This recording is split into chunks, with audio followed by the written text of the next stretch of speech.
One of the oldest cities of northern Mesopotamia, Mardin seems locked in time, with its unique texture and amazing architecture. Mardin, with its elegant limestone buildings overlooking the Mesopotamian plains, is arguably one of Turkey's most beautiful cities. It's also one of the country's most historically rich and culturally interesting, with the region being home to a mix of Kurds, Arabs, and Assyrians. We had seen a couple of pictures, but we really didn't expect such beauty and authenticity. Besides, Mardin has little mass tourism. We were lucky enough to be some of the few tourists in the city. However, it won't remain under the radar for much longer, so you better visit soon. While you can see all of the historical sites over the course of a few days, allow yourself even more time to visit the nearby sites of the scenic Deir el-Zafaran Monastery and Dara, the important East Roman fortress city. While this Mardin guide contains a list of specific landmarks you should seek out during your visit, we'll start off with the number one activity to do in Mardin: aimlessly wandering the city streets. Mardin has a single central street, Cumhuriyet Caddesi, which cuts through the entire old city. As you'd probably guess, this is where you're going to find numerous landmarks in addition to restaurants and local shops. It's also along this street that you can find the popular Emir Hammam, bath house, and the entrance to the covered bazaar. For those doing souvenir shopping, one of the main things to buy here is handmade Mardin soap, and there is no shortage of soap shops on the main road. Transportation in Mardin is primarily maintained by minibuses and buses. You can travel around Mardin's counties via buses. These vehicles are stationed in busy spots and they ring around many stops every 5 to 10 minutes. The Zinkuriye Madrasa. This Islamic theological college was founded in 1385 by Isa Bey. As well as being one of Mardin's best preserved buildings, it's noted for the stunning views from its rooftop that swoop over the entire town and out to the Mesopotamian plains below. The complex is comprised of a domed mosque, a mausoleum, and 2 tranquil inner courtyards. The architectural highlight of the building is the intricately decorated and imposing doorway, which is a beautiful example of Islamic artistry. Don't miss the tiny mosque's grand mihrab, prayer niche. It is possible to arrive at this wonderful place by taxi, and avoid having to climb a good number of steps and slopes.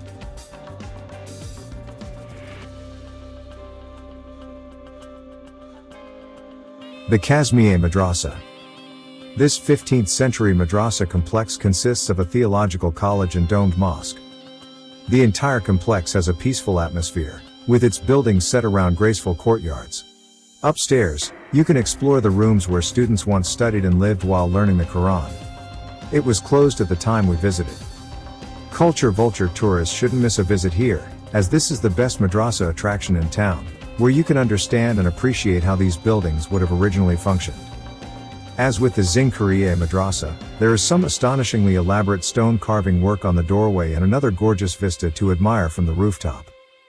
Given the beauty of the complex and the views it provides, it is a very popular place for young locals and professionals alike for photographic production.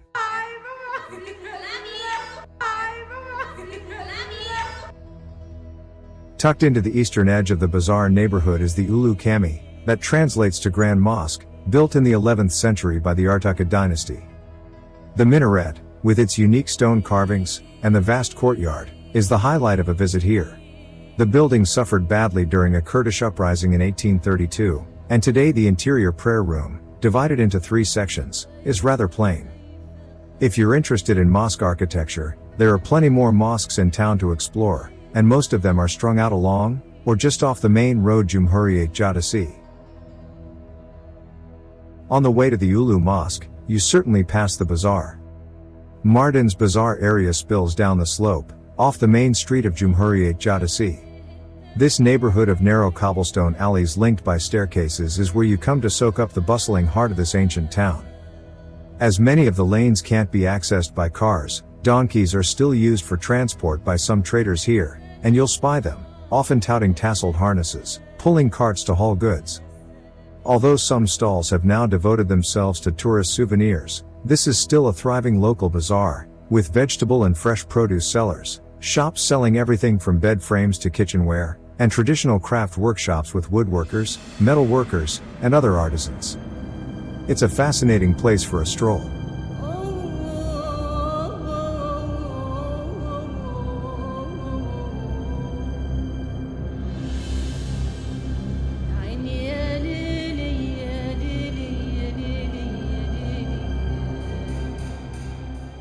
A church that you won't want to miss visiting is the 40 Martyrs Church. This 4th century church still holds services every Sunday, which tourists are welcome to attend. If you're not here on Sunday, the church is open daily for visits. The current opening times are posted on the gate. Although small, the interior holds some beautiful icons and paintings that are definitely worth a peek. In particular, above the entrance are some intricate carvings commemorating the Christian martyrs of Cappadocia, which the church was renamed in honor of in the 15th century.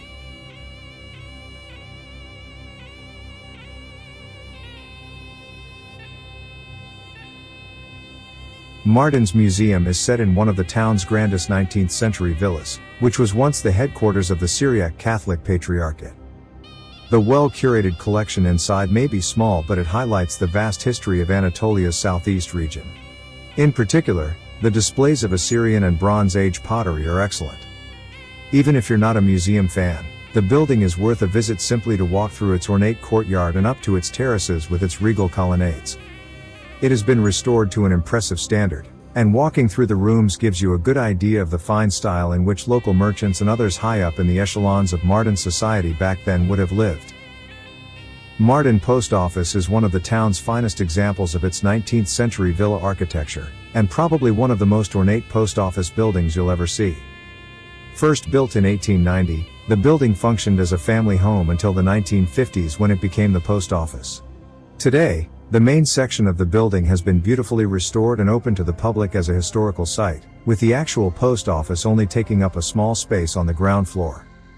For most people, the main staircase that leads from the ground floor up to the first floor terraces, and the views from those terraces, are the main reason to visit. This is an extremely popular place to visit as a photographic location, so don't be surprised if you pass by a local bride getting her wedding photos taken on the stairs here. From the terraces, a small staircase leads to the rooftop, where there's a cafe with excellent views. Mardin Castle towers above town on a rocky crag.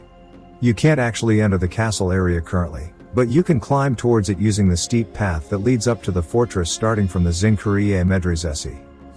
If you do want to hike up the path as far as possible, time your visit after the worst of the day's heat has dissipated, as walking up under the midday blazing sun is quite exhausting.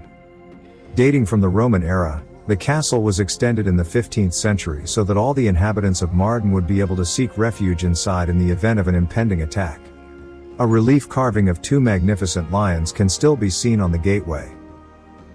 Dedicated to Ananias, the Deir el-Safarin monastery complex contains 3 churches, which adjoin the rear facade of the arcaded courtyard, all surrounded by high fortress-like walls. The Patriarch of the Syriac Orthodox Church moved his residence here in 1160 when he and his followers were driven out of Antioch, modern Antakya. The building originally dates from the 5th century but has been destroyed twice, first by the Persians and then by Tamerlane. Don't miss the underground sanctuary chamber and the chapel side room with its 300-year-old wooden throne and floor mosaics. You can only enter the building by guided tour, which takes place when enough people have arrived. Solo travelers may have to wait half an hour or so on arrival. The monastery lies about 7 kilometers east of Mardin.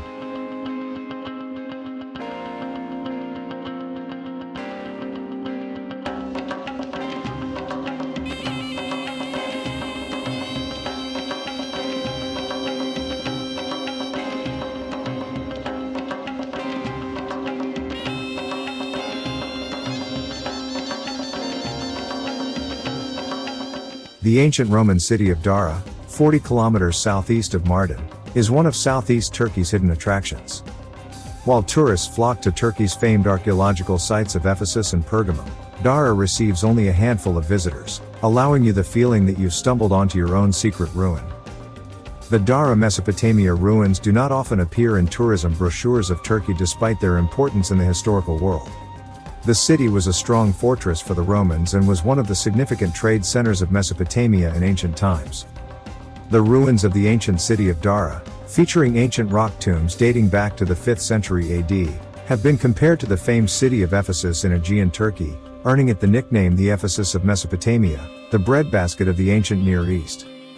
The necropolis, which literally means the city of the dead, is where religious ceremonies were held during the Roman era and hundreds of people were buried together. Now, it is one of the most popular spots in the ancient city. Archaeological work here is still continuing. There are several different sections of ruins that can be visited, with the main highlights besides the necropolis are two separate underground cisterns that were part of Dara's extensive irrigation and aqueduct system.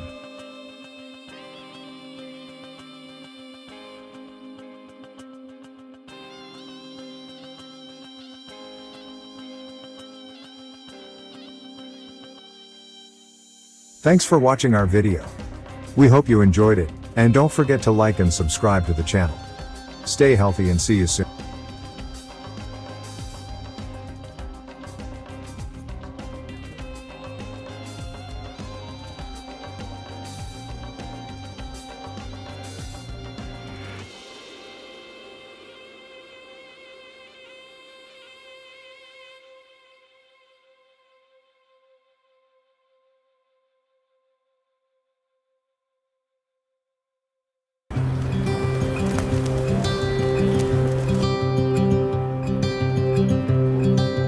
Look out, here she comes, the woman that I love. Hello everyone, and welcome back to my channel. I'm so excited to share my latest adventure with you all. I recently spent 3 days in the beautiful city of Bursa, Turkey, and I can't wait to take you along with me on this journey. From historic landmarks to breathtaking views, Bursa truly has it all. So, sit back, relax, and let's get started. I arrived in Bursa early in the morning, eager to explore everything the city had to offer. My first stop was the Great Mosque, one of the largest and oldest mosques in Turkey.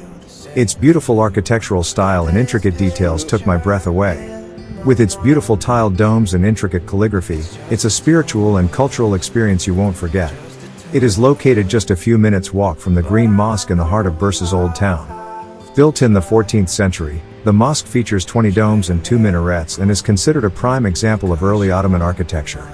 Inside, visitors can admire the mosque's intricate tile work and calligraphy and learn about its rich cultural and religious significance. The mosque remains an important place of worship for the local community.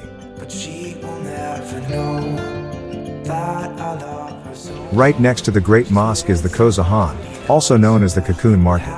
Kozahan is a historic building that was once a hub for silk merchants and traders. Today, it's a must-visit destination for anyone interested in discovering the rich heritage of Bursa. As you stroll through the Kozahan, you'll be surrounded by the finest silks, fabrics, and textiles that Turkey has to offer. From luxurious silk scarves to handcrafted carpets and tapestries, there's something for everyone here. But it's not just the products that make the Kozahan such a special place. The building itself is a piece of history, with its traditional Ottoman architecture and intricate tile work adding to its charm. As you wander through the halls and alleys, you'll feel like you've stepped back in time to the days of the Silk Road. I know it won't be easy. I wanna hold her close. Next, I headed to the Green Mosque, a stunning landmark that's known for its intricate tile work and unique green dome. The combination of blue and green tiles creates a mesmerizing effect, making this mosque truly one of a kind. This mosque is a beautiful example of Ottoman-era architecture and is known for its stained glass windows. It's truly a sight to behold. The architect Hak Ibaz Pasha designed the tomb and the Yeşil Mosque opposite it. Visitors to the Yeşil Mosque can admire its beauty and appreciate its cultural and historical significance. The mosque remains an important place of worship for the local community and is a must-visit for anyone interested in Ottoman architecture and Islamic art. From there to the Bursa City Museum you walk for less than 5 minutes. The Bursa City Museum, also known as the Turkish and Islamic Art Museum, is a modern museum that showcases the history and cultural heritage of the city, with exhibits on its Ottoman past, including traditional architecture, clothing, handicrafts, and religious artifacts. The museum also features interactive displays and multimedia presentations to provide an engaging and educational experience for visitors. The next day we headed to Uludağ Mountains. Whether you're a nature lover, an outdoor enthusiast, or just in search of some peace and quiet, the Uludağ Mountains have something to offer everyone. Take a scenic hike along one of the many trails, go camping under the stars, or simply relax in the serenity of the mountains. To make your journey even more exciting, consider taking the cable car to the top of the mountains. It's one of the longest cable cars in the world, if not the longest, and offers breathtaking views of the surrounding scenery. In the winter months, the Uludağ Mountains are also a popular destination for skiing and snowboarding, making it the perfect getaway for adrenaline junkies and thrill seekers. With its world-class ski resorts and well-groomed slopes, skiing in Uludağ is a truly unforgettable experience. We spent the whole morning enjoying the incredible panoramic views that the place offers, and enjoying the relaxation that its cafes and restaurants provide. Back in town, we took a taxi to the Tefane Clock Tower Plaza. This is a historic monument located in the heart of Bursa, and it's one of the city's most iconic landmarks. Built in the 19th century, this tower was originally used as a watchtower to keep an eye on the Ottoman Empire's naval fleet. Today, it's a popular tourist destination and a must-visit for anyone interested in the history of Bursa. As you stroll around the Tefane Clock Tower, you'll be surrounded by the rich cultural heritage of the city. Admire the intricate brickwork, the historic clock face, and the beautiful Ottoman architecture that characterizes the tower. And when you reach the top, be prepared for breathtaking views of the city and the surrounding countryside. Whether you're a history buff, an architecture enthusiast, or simply in search of stunning views, the Tefane Clock Tower is the perfect place to visit. On this last full day in Bursa, we really wanted to attend the dervish dance ritual. But before that, there was still time to visit the Emir Sultan Mosque complex. The Emir Sultan Mosque complex is a historic mosque that is not just a place of worship, but it is also a cultural and historical center that represents the rich heritage of the city of Bursa. The Emir Sultan Mosque complex is a stunning example of Ottoman architecture and design. The mosque itself is made of stone and marble and features a large dome and minarets. The intricate tile work, calligraphy, and other decorative elements of the mosque showcase the incredible artistic and cultural achievements of the Ottoman Empire. The complex also features a lush garden, a fountain, and a large courtyard, which provide a peaceful and serene atmosphere for visitors. It is one of the most important religious and cultural sites in the city. After the visit to the mosque, we went to watch the dervish dance ritual. We had the privilege of witnessing a truly incredible performance by local dervish dancers, and it was an experience that we'll never forget. The dancers moved with grace and fluidity, their flowing robes and intricate movements creating a mesmerizing sight. And the accompanying music, with its haunting melodies and beating drums, transported us to another world. We would like to express our heartfelt gratitude to the local community for allowing us to witness this incredible dance. Without their generosity and hospitality, we would never have had this once-in-a-lifetime opportunity. The dervish dance is an integral part of Turkish culture, and it's a truly unique and awe-inspiring experience. Whether you're a fan of traditional dance or music, or simply want to immerse yourself in the local culture, this dance is a must-see.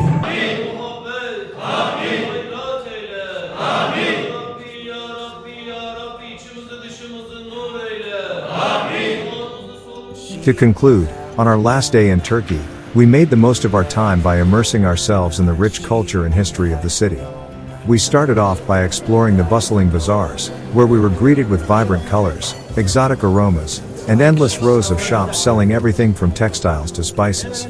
The bargaining and haggling with the local merchants was an experience in itself, one that left us with a deeper appreciation for the Turkish people and their way of life. Next, we took a leisurely stroll around the city, admiring the charming architecture and soaking up the relaxed atmosphere. As we walked, we came across the stunning Ergan Bridge, a single-arc bridge that spans 16 meters with width is 11 meters. It is an example of a rare type of covered bridge that houses a bazaar. In the afternoon, we reluctantly said goodbye to Turkey and hopped on a bus to the airport, eager to return home and share our stories with loved ones.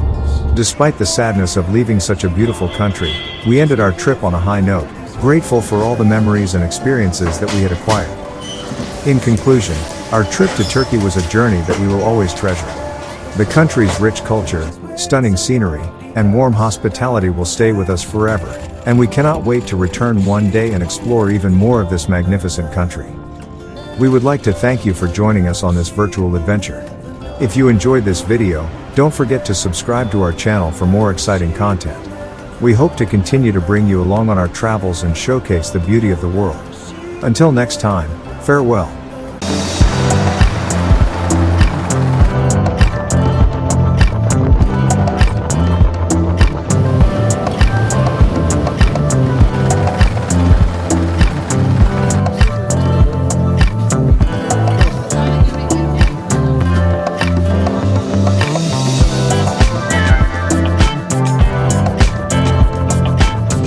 Okay, so today we're diving deep into a recent trip along the Turkish Riviera, focusing on Kos and the surrounding area. Sounds great. We'll talk about driving those winding coastal roads, the charming town of Kos itself, and even a boat trip to Kakova. With its legendary sunken city. Exactly. That's going to be interesting. And what I think is so fascinating is that this trip wasn't just about, sightseeing. It was about really experiencing the unique rhythm of this region, that blend of laid-back coastal vibes and such a deep connection to the past. So let's start with that drive along the Turkish Riviera. You mentioned the views were breathtaking. Oh yeah, absolutely. Rugged cliffs plunging into that unevenly blue water. It's almost hard to describe. And then you get to Kos, and suddenly those wide-open coastal roads turn into these narrow, winding streets. It's almost like a complete shift in gears. It really highlights how Kos has retained its traditional character. I mean, these towns weren't built for modern cars, so you have to park at the top and explore on foot, which is often the best way to really soak in the atmosphere of a place, I think. Oh, for sure. Would you agree? Absolutely. And then you described that sunset over Kos, and it sounded almost magical. It really was. You mentioned the golden light hitting the marine and the pier, that charming little lighthouse. Was there a particular detail that really captured the essence of that moment for you? I think it was the way the light seemed to cascade down the hillside, and it highlighted the town's unique architecture. Those whitewashed houses, terracotta rooftops, all bathed in this warm golden glow.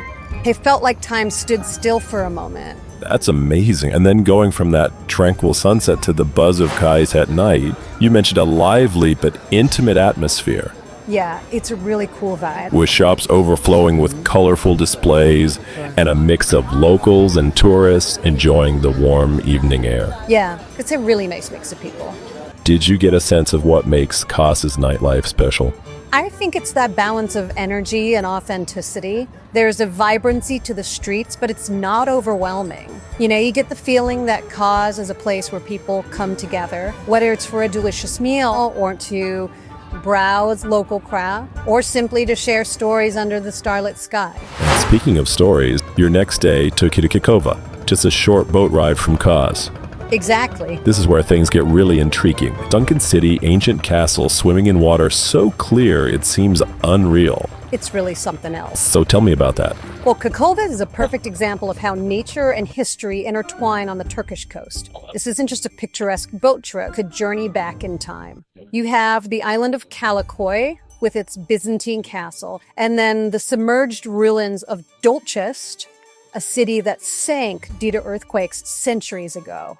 And to see those outlines beneath the water's surface, it really sparks your imagination. Yeah, it makes you wonder about the people who live there, their lives, their stories. It really does. And to think all of this is happening while you're surrounded by some of the most stunning natural scenery. Yeah, the scenery is incredible. You described the water as having these incredible shades of blue and green. It's hard to capture in words. The clarity of the water combined with the sunlight reflecting off the seabed creates this spectrum of colors that's almost otherworldly. And then you have the chance to swim in a secluded bay. So it's the perfect blend of adventure and relaxation. That sounds amazing. It was. After all that exploration, Yeah. a leisurely lunch by the marina sounded like the perfect way to refuel. But instead of heading back to Kos, you decided to continue directly to Patara. Yes. Was that a strategic decision to make the most of your time? Absolutely. Patara, with its endless sandy beach and ancient Lycian ruins, deserves its own deep dive. I agree. So we can explore that in detail another time. Awesome. But for now, let's wrap up this virtual journey through Kos and Kakova. Okay, so if you were recommending this trip to a fellow traveler, what would be the one must-do experience? Oh, that's a tough. Why not, right? Let's see, exploring the ancient castle, swimming in those crystalline waters, or witnessing that magical sunset over Kos. It's a lot to choose from, It is. putting you on the spot. It's a tough choice. Each experience offers such a unique perspective on the beauty and history of the region. But if I had to choose just one, I'd say don't miss that sunset over Kaz. It's a moment that captures the very essence of this magical place and a memory you'll carry with you long after you've returned home. Any last words of wisdom before we wrap up this deep dive? Challenge you. I couldn't have said it better myself. Until next time, keep exploring, keep learning, and keep diving deep into the world around us.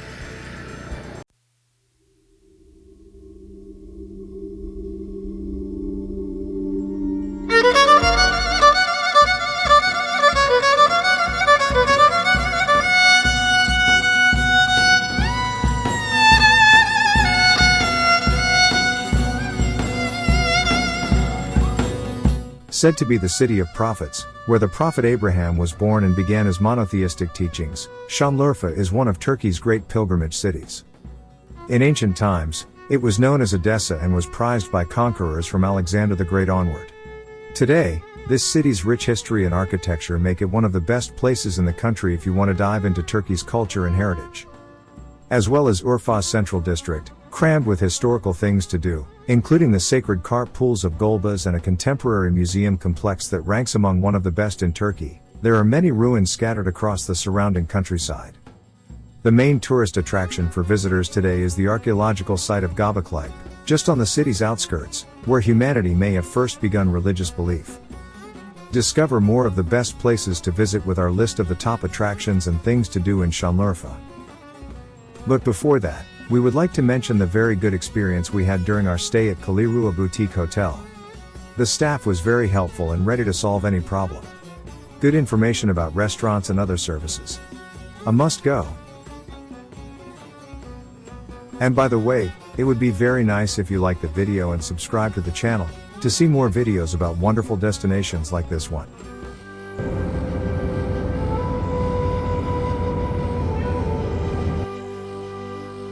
So, let's dive into our travel experience in Şanlıurfa. And we couldn't start better than visiting the world's earliest temple at Göbekli Tepe. Although the ruins themselves are scant, the importance of this site for our understanding of human history cannot be overstated. When excavations began here in the mid-1990s, archaeologists discovered what is believed to be the world's oldest religious temple site. The Neolithic pillars, carved with depictions of animals, have been dated to about 10,000 BC, turning archaeology's understanding of Neolithic culture, beforehand thought to have not included religion, on its head.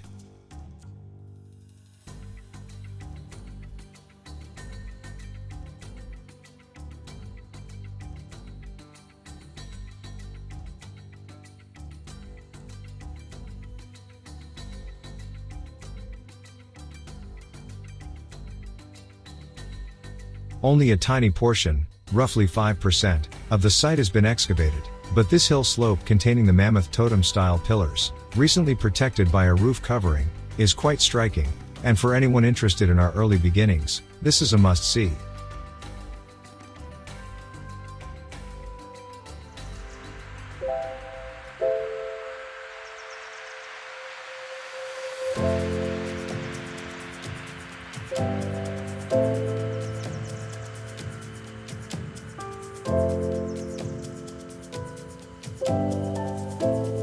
Back to the city, and right in the center of the city is the Gulbaz area, a well-tended park where Şanlıurfa's most important tourist attractions lie. The sacred fish ponds are surrounded by the beautiful Itvaniye Vakf Mosque and Medrese complex on their north side, and the Halailer Rahman Mosque to their west. Swimming in the ponds are hundreds of sacred carp, which play a central role in the story of the prophet Abraham. Legend says that when the prophet remonstrated with King Nimrod and the idol worshippers of yore, Nimrod had him burnt at the stake because of his professed monotheistic beliefs. God, though, intervened to save him, and a violent storm swept Abraham up into the air. He landed on this very spot with the fire turning to water and the embers turning into fish. For believers then, these are holy carp, and visitors here are encouraged to feed them. It's said that anyone who kills one of the pool's carp will go blind.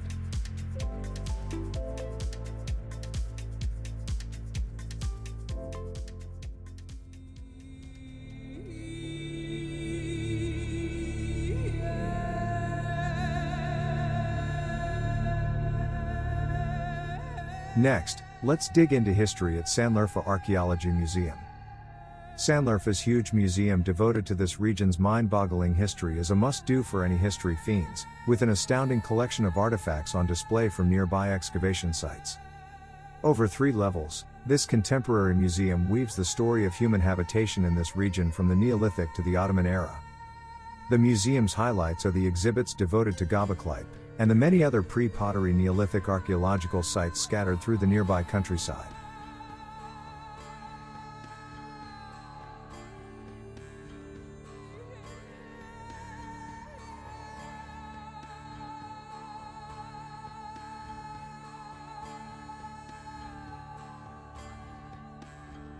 One of the collection's key pieces is the Urfa man statue, considered the world's earliest life-size representation of a human and thought to date back to around 9000 before the Common Era. Neighboring the main museum building, and accessed with the same ticket, is the Hayalplabaz Mosaic Museum, where a space-age style dome protects a rich hall of Roman-era mosaic floors, unearthed here in 2006. The mosaics are intricate in detail and excellently preserved, allowing a peek at the lifestyle of the elites in the Roman era of ancient Edessa.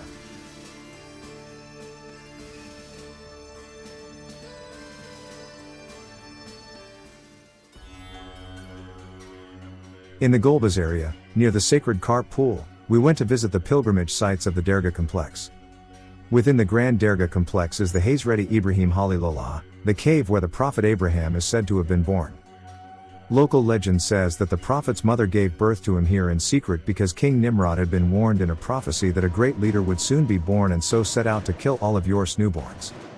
Just to the west, across a central courtyard, is the regal facade of the Mevlid-i Halil Mosque. This is an important pilgrimage site for the faithful, and once a year, just before the Hajj to Mecca, pilgrims gather here to seek blessings.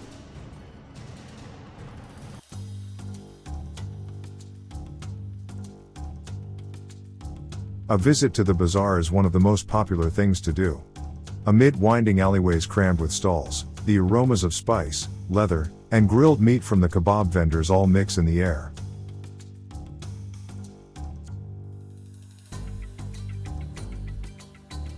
You can find just about anything here, from cheap jeans and plastic household goods to handmade leatherwork, antiques, and beautiful metalwork, lots of gold.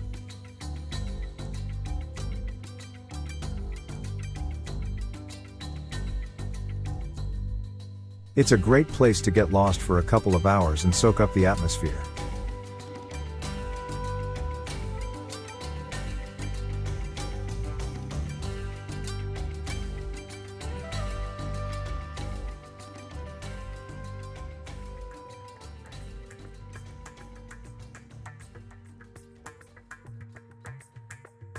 Every major city in Turkey has a great mosque called Ulu Cami. When you see arrows indicating Ulu Cami, you already know it's the Great Mosque. And of course, we went to visit Ulu Cami. In the central city, the 12th century Grand Mosque represents the major historical changes in Şanlıurfa and how certain buildings and sites have been rebuilt and reused across the centuries. The mosque was erected on the site of the former 6th century church of St. Stephen, which in turn replaced the synagogue that originally stood here. The western side of the building boasts an unusual octagonal minaret, probably retained from the church.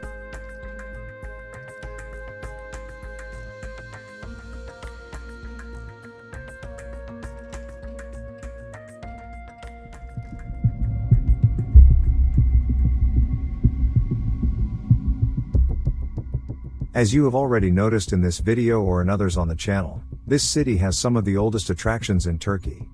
We are talking about the 4 hectares archaeological site on the western slope of the old town overlooking the Şanlıurfa Museum.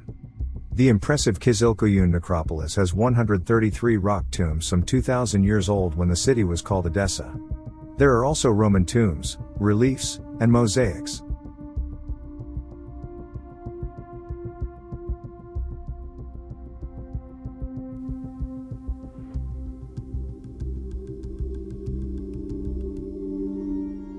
Of course, we also took the opportunity to stroll through the streets of the old town.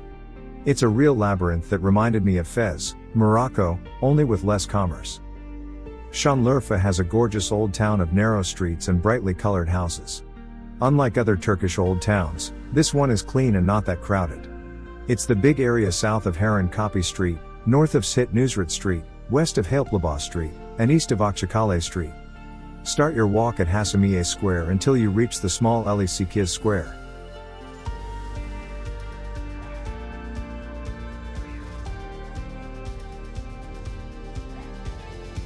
And we end here, hoping you enjoyed the video, liked and subscribed. Take the opportunity to see the other videos we have on the channel about this fantastic country. Stay safe and see you soon. Bye.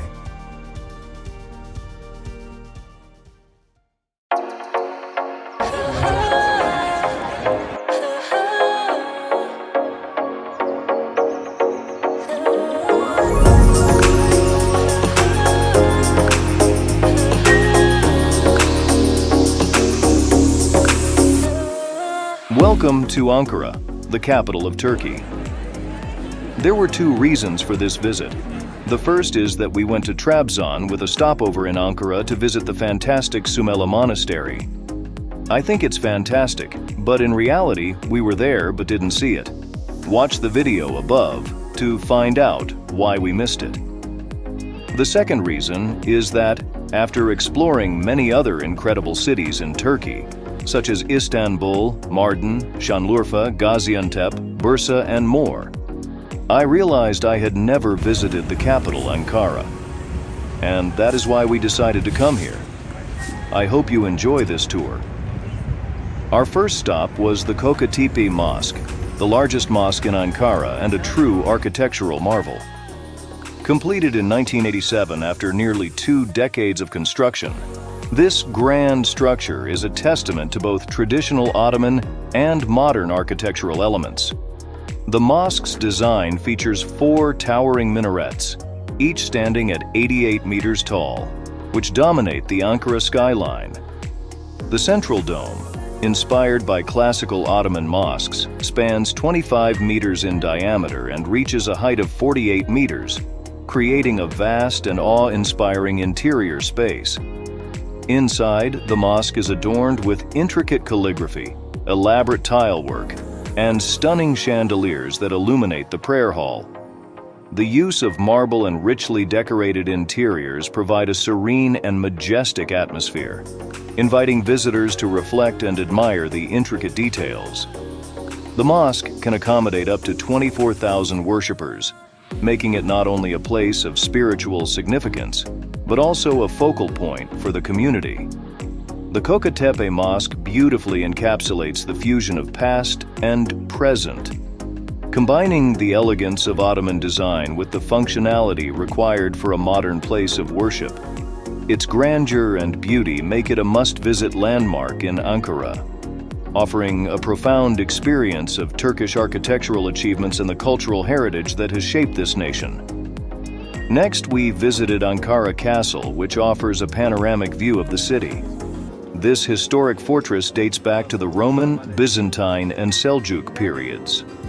The castle's origins are believed to trace back to the 2nd century AD during the Roman era, when it served as a military fortification.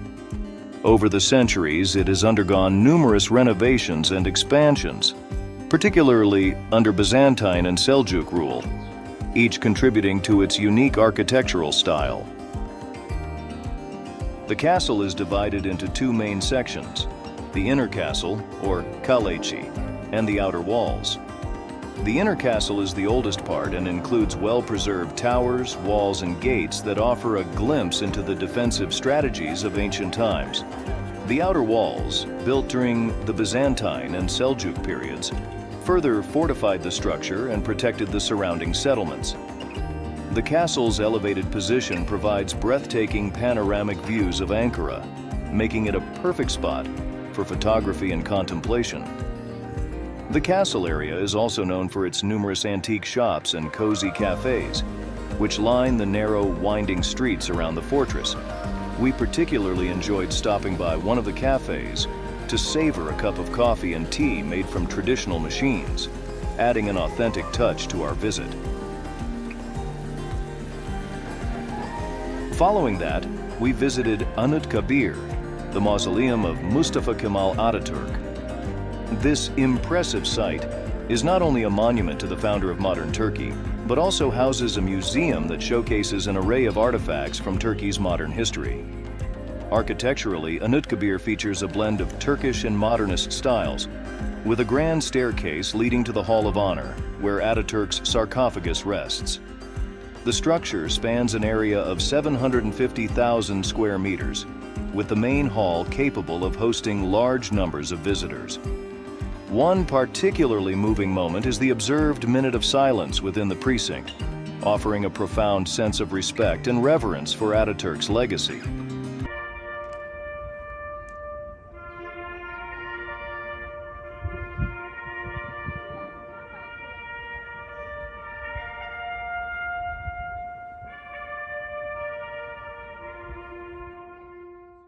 We then explored the Museum of Anatolian Civilizations, home to an extensive collection of artifacts that shed light on the Hittite civilization and other cultures that flourished in Anatolia.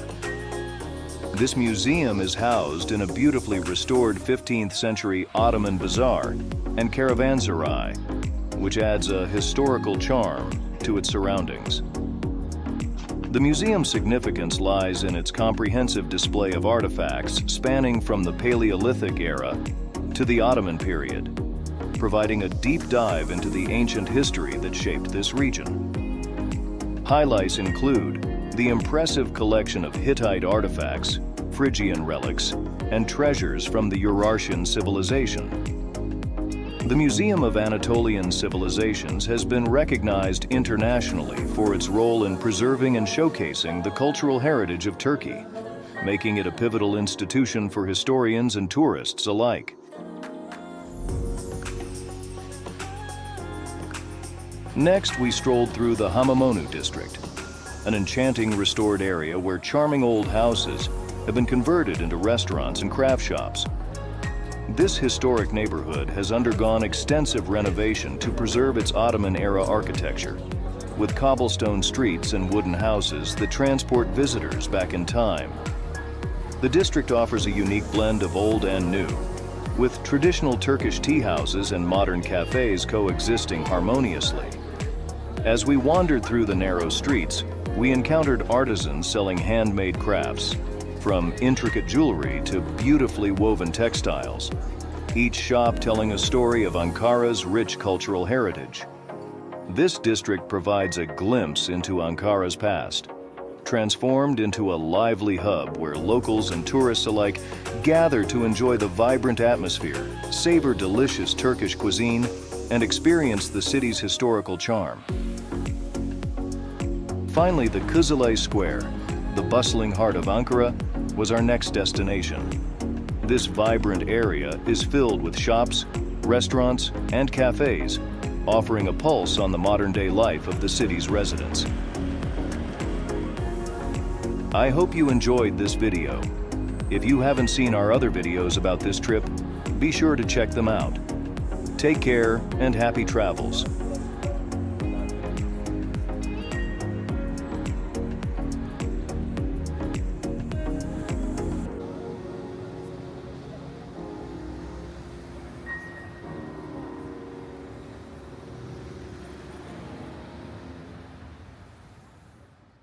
Welcome to Diyarbakır. Welcome to Diyarbakır. Hep beraber. 1, 2, 3. Welcome to Diyarbakır. Yes.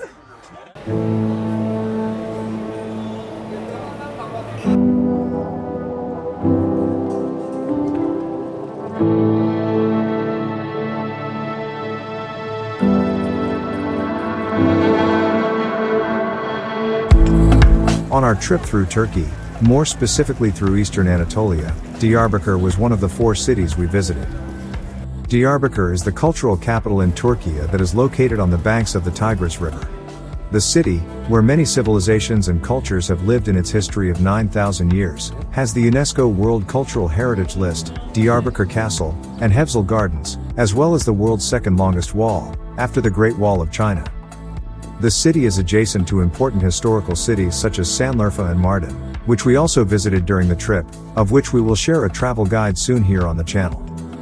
This city, which has been a bridge between Anatolia and Mesopotamia, the oldest settlements of the world, is home to rich food culture and countless historical artifacts. The city is also famous for its watermelons and watermelon festivals. Without further ado, let's take a look at the places that impressed us the most during our short 2-day stay in the city. The most famous feature of Diyarbakır is the UNESCO-protected fortress and walls of the old city. They are assumed to have been built by the first inhabitants of Diyarbakır, the Hurrians. The fortress includes an outer castle and an inner castle. Iskul, Inner Castle, is located on a hill northeast of the city where you can find important historical sites like the Archaeology Museum, Artuklu Palace, Street George Museum, and Ataturk Museum. The outer castle includes the city's protective walls that span 5 kilometers long and 12 meters high, making them the second largest walls in the world, behind the Great Wall of China. A unique characteristic of Diyarbakır is the black basalt stone construction which extends from the castle throughout the old city. The stone keeps the city cool in the sweltering summer and warm and cozy in the winter. There are 4 important gates of entry to the fortified city: Dag Kapı, North, Urfa Kapı, West, Yeni Kapı, Water Gate, and Mardin Kapı, South. The wall has 82 watchtowers and 63 inscriptions. Look out, especially for Ulu Beden and Yedi Kardeş, 7 siblings, you will find inscriptions from some of the many civilizations that previously ruled. Keçi Burcu, Goat Tower, is also a tower to visit. It overlooks the historical Hevsel Gardens to the east of Mardin Gate and is the oldest of all the watchtowers. In addition to the UNESCO-protected fortress and walls of the old city, Diyarbakır has many more points of interest. One of them is Ulu Camii. When visiting Turkey you will see that there is an Ulu Camii in every city. Ulu Camii means the Great Mosque. Ulu Camii, which dates back to the pagan period, was later rebuilt as a church by Christians. The place that Muslims converted into a mosque was an ancient place used as a place of worship throughout history. As it is one of the first mosques in Anatolia, it has an important place in Islamic history. The architectural structure and the reliefs on the door are worth seeing. In addition to Ulu Camii, there are other mosques worth mentioning when visiting Diyarbakır. Let's see some.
The Hevsel Gardens are the 700 hectares of cultivated fertile lands near the river Tigris, between the Diyarbakır fortress and the river. The fortified city was enclosed by a 2-part system of defensive walls, and the gardens, fed by springs on the steep slope below, played a vital role in keeping the city provisioned and watered. The gardens were added to the UNESCO tentative list in 2013, and they became a World Heritage Site in 2015, along with the walls of Diyarbakır Fortress.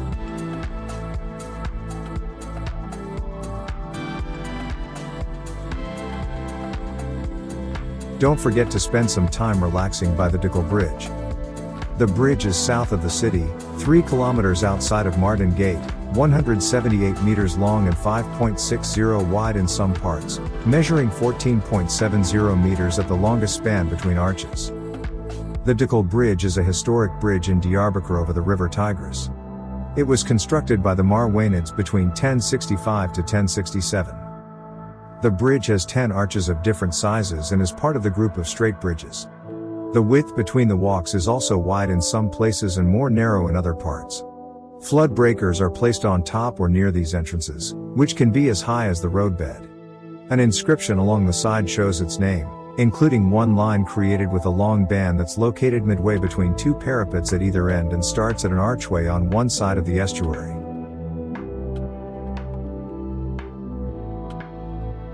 If you want to make an appointment with someone, Hasan Pasahan is the place to go. Opposite the Ulu Cami, this restored 16th century caravanserai is occupied by carpet shops and jewelers and is perfect for a leisurely breakfast. Live music is also regularly advertised, and the friendly Kamer Ablu Cafe downstairs is run by an organization supporting women's rights in eastern Turkey. Check it out.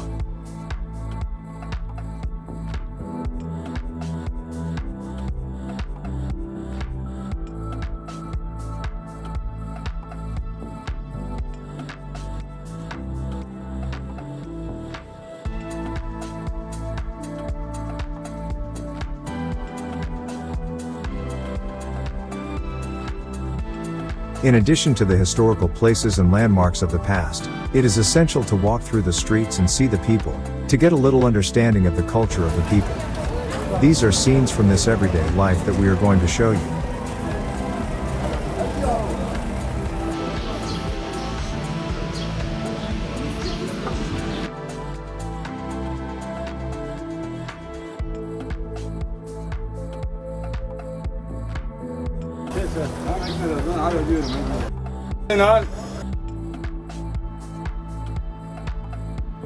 Kebap, ekmek. Rica ekmek.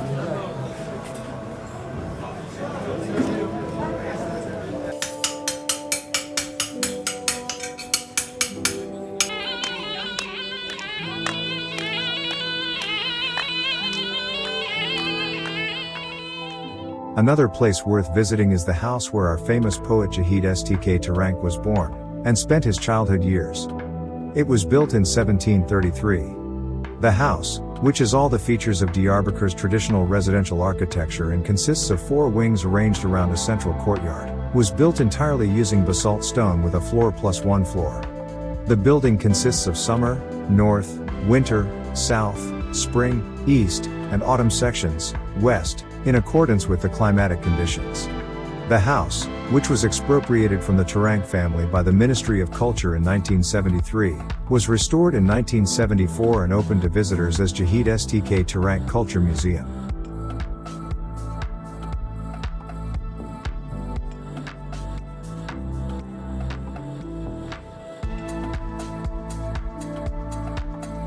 Finally, we could not fail to mention the hotel where we stayed. Hotel Büyük Kervansaray.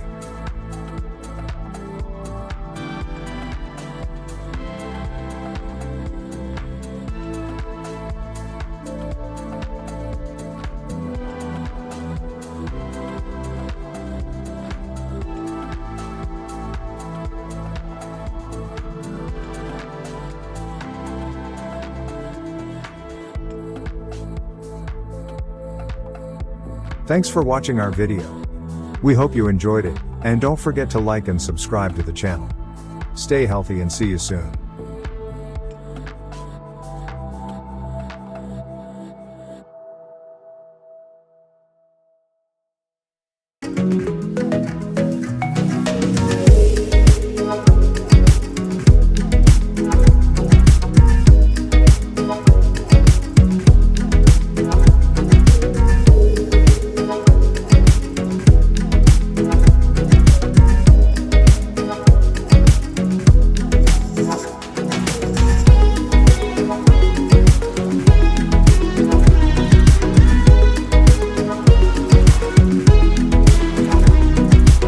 Ever imagine a beach so long it just keeps going and going? White sand and sparkling turquoise water as far as the eye can see. Well, today we're diving into Patara, Turkey. And Patara's much more than just a beautiful beach. It's a place where history and mythology are woven into the very landscape. We'll uncover stories whispered by the wind and journey to ancient ruins and hidden treasures. So let's start with the journey itself. You mentioned the Turkish Riviera. Paint us a picture. What's it like to travel along that legendary coastline towards Patara? Well, the Turkish Riviera is all about dramatic contrasts. You've got, the sparkling turquoise waters of the Mediterranean on one side, and rugged mountains rising up on the other. And as you kind of wind your way along those coastal roads, you'll pass, charming villages perched on cliffs, ancient ruins peeking out from the hillside, and hidden coves just begging to be explored. But before we even get to Patara itself, you mentioned a stop in Konkan. Why should we make sure to catch the sunset there? Just imagine this. You're standing atop the dunes as the sun dips below the horizon. It's painting the sky with these vibrant hues of orange, pink, and purple. The sand beneath your feet just glows with this warm, golden light. And the air is filled with a sense of peace and tranquility. It's a scene straight out of a dream. That sounds incredible. It feels like the perfect way to kind of set the mood for exploring Patara. Absolutely. And that sense of awe and wonder you feel watching the sunset over Kalkan, it carries over to Patara itself, especially when you first set foot on Patara Beach. Patara Beach, okay. So we're talking a little stretch of sand? Not just any beach. Longest in Turkey, a protected nesting ground for loggerhead turtles. All right, let's talk about this legendary beach. It's not just any beach, right? Oh, absolutely not. Patara Beach is this stretch of pristine white sand that seems to stretch on forever. We're talking 11 to 18 kilometers of pure bliss, imagine rolling dunes, crystal clear turquoise water, and this feeling of expansive freedom that you just don't find on a typical crowded beach. That vastness must be incredible to experience in person. It feels almost otherworldly compared to the beaches I'm used to.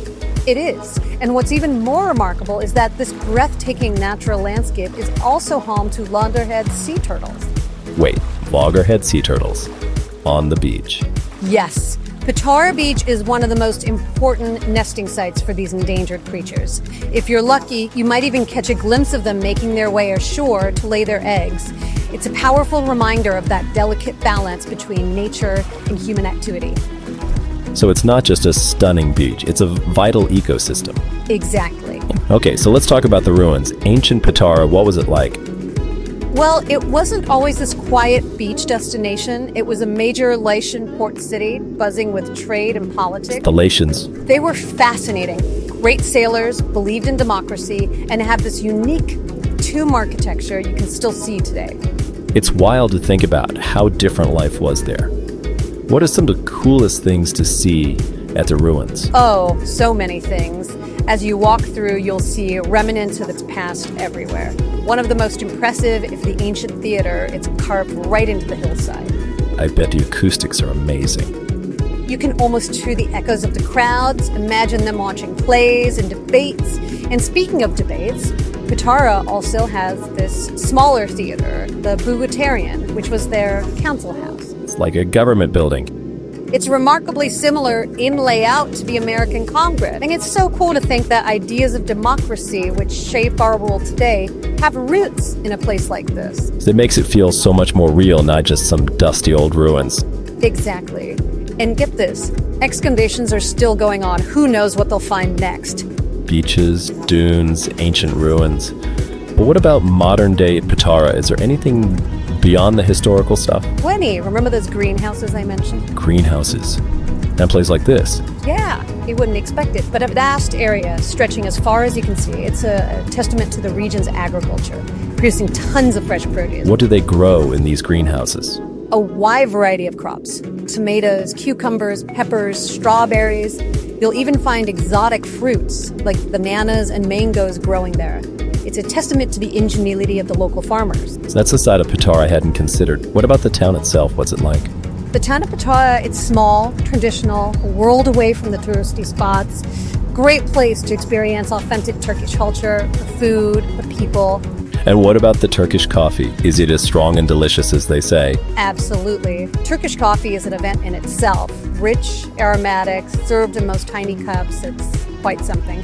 So we've got ancient history, natural beauty, modern industry, and traditional culture. Anything else this region has up its sleeve? If you're up for exploring, the surrounding areas are full of hidden gems, just waiting to be discovered. All right, now you've got me hooked. Tell me more about these hidden gems. You'll find these secluded beaches, little coves tucked away along the coast. Some you can only reach by boat, like your own private paradise. Boat trip, add it to the list. What else should I be checking out? Anything else we should know before we book our flights and pack our bags? Well, I think the only thing left to consider is if the best time to visit. Spring and autumn are ideal. You'll have pleasant temperatures, fewer crowds, and the landscape will be just bursting with color. Good to know. I'm all about maximizing my outdoor exploration time, so spring or autumn it is. Perfect. So, for anyone out there feeling a little adventurous, maybe a little curious, or just needs a break, Patara might be the perfect escape. I think we can both agree on that. Definitely. It's a place to lose yourself in nature Explore the past. and maybe find something new within yourself. Exactly. I think we've done a pretty good job of showing just how amazing Patara is. I think so. Any last words of wisdom before we wrap up this deep dive? Don't just dream about it, go experience it. Let Patara surprise you. Challenge you. Let it inspire you. I couldn't have said it better myself. Until next time, keep exploring, keep learning, and keep diving deep into the world around us.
Are you traveling to Turkey? Make sure to add Gaziantep to your itinerary. Famous for its cuisine, Gaziantep is a top gastronomic destination. In fact, Gaziantep's food is so remarkable that it's been recognized by UNESCO. Some sources even call Gaziantep the food capital of the world. In addition to the food scene, you'll find the world's largest mosaic museum, an authentic coppersmith bazaar, a millennia-old castle, and much more. Find out how to make the most of your time here with our video of the top attractions and things to do in Gaziantep.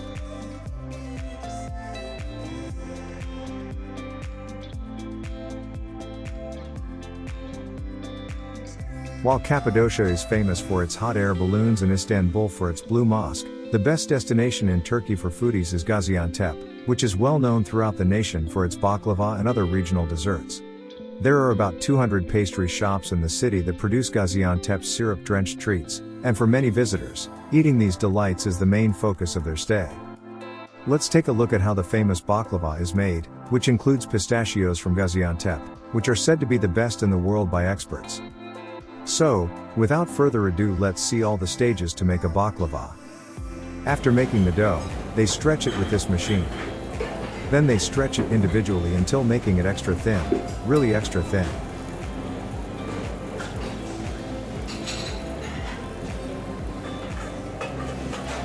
Following, a tray is filled with the base's extremely thin layers. Ghee is occasionally brushed over the layers.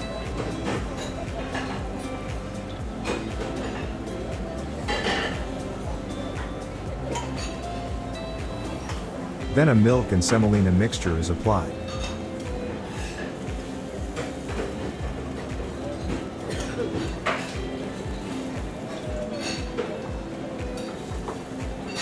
Now is the time for the best pistachio in the world.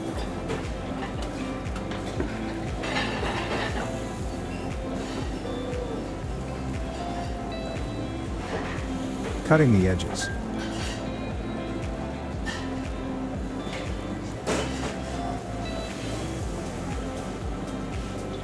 More layers on top.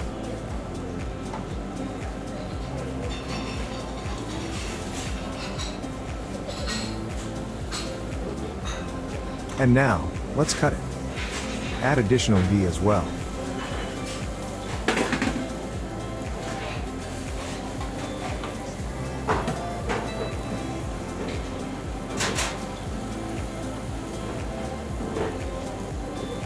Ready for the final step, the oven.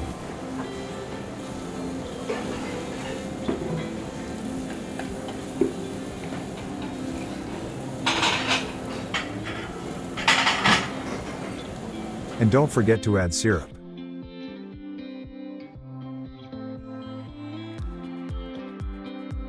The baklava is swimming in syrup.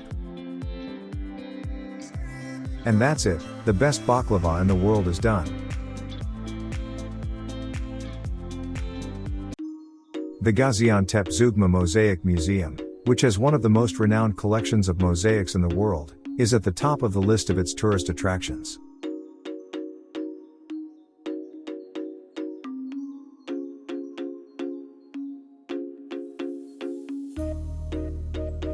It's easily accessible by taxi or bus.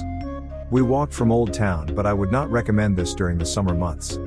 The Mosaic Museum is free with a Turkish museum pass. The museum, which debuted in 2011, features a collection of mosaics found during the excavation of the nearby archaeological site of Belkıs Zugma. When it was opened, it was the biggest mosaic museum in the world. These finely crafted mosaics would have originally graced the floors of Zugma's many grand Roman villas. Some of the pieces on display are rightly regarded by experts as among the best surviving examples of Roman mosaic work in the world.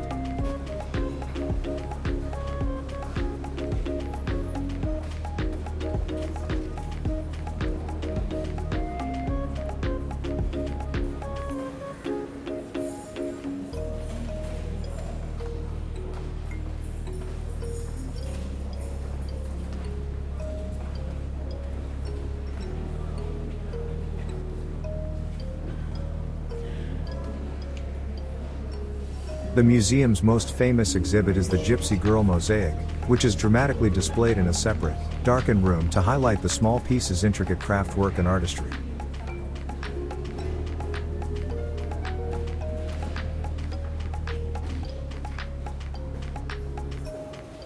Don't forget to stop by the museum bar for a coffee after your visit is over. You won't be sorry.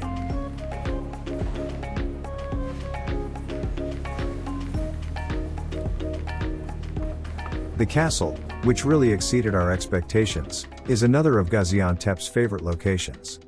Okay, it is nothing compared to the well-preserved castles of European countries, however, it is the best I have seen in Turkey. Gaziantep Castle was originally built by the Hittite kingdoms on a hill that stands high on the surrounding land. While the Hittites built a small observation point, it was later expanded into a full castle by the Roman Empire during the 2nd and 3rd centuries AD. It remained this way for generations. During the reign of Emperor Justinianus, it was further expanded to the final size that is known today. As recently as 2000, the castle has been renovated throughout the generations. Now the castle stands as a museum to commemorate heroism and the defense of Gaziantep against French troops that attempted to invade after the fall of the Ottoman Empire. At the entrance to the castle, we find the 14 Martyrs Monument, which was built in memory of 14 children killed by the French soldiers who occupied Antep during the national struggle. Before the castle gates, there are scenic sculptures of soldiers and civilians who were on the front lines in the defense of Gaziantep. On the way up the hill, the small Gaziantep Defense and Heroism Panoramic Museum occupy one of the castle's watchtowers. The exhibits here are dedicated to the locals who defended the city against the French in 1920.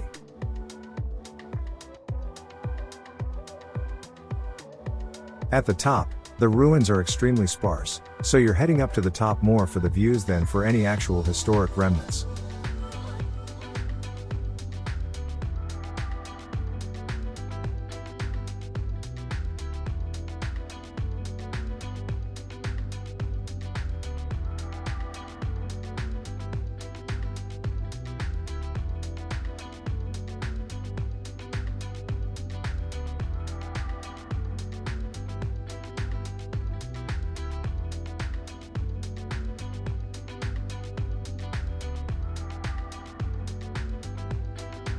In size, the castle has the shape of an irregular circle with a diameter of 100 meters, and 1,200 meters in width, and has 12 towers and bastions.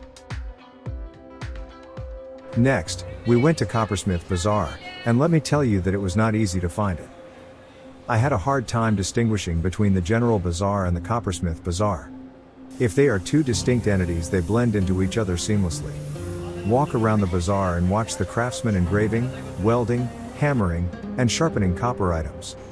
I tried to haggle but was shocked at the relative standardization of many of their prices.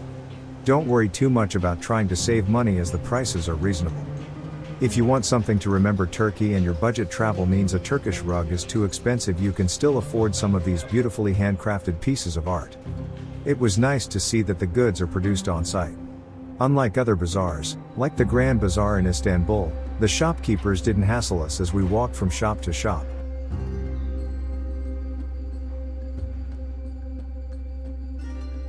Before we finish the video, we'd like to share a few images we took while exploring the city.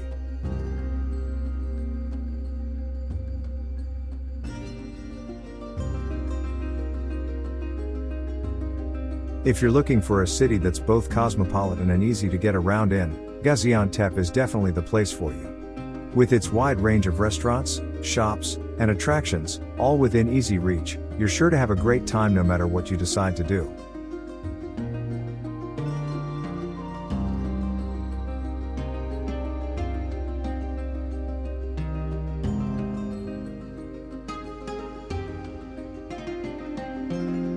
It would be very nice if you liked the video and subscribe to the channel, to see more videos about wonderful destinations like this one. Stay healthy and see you soon.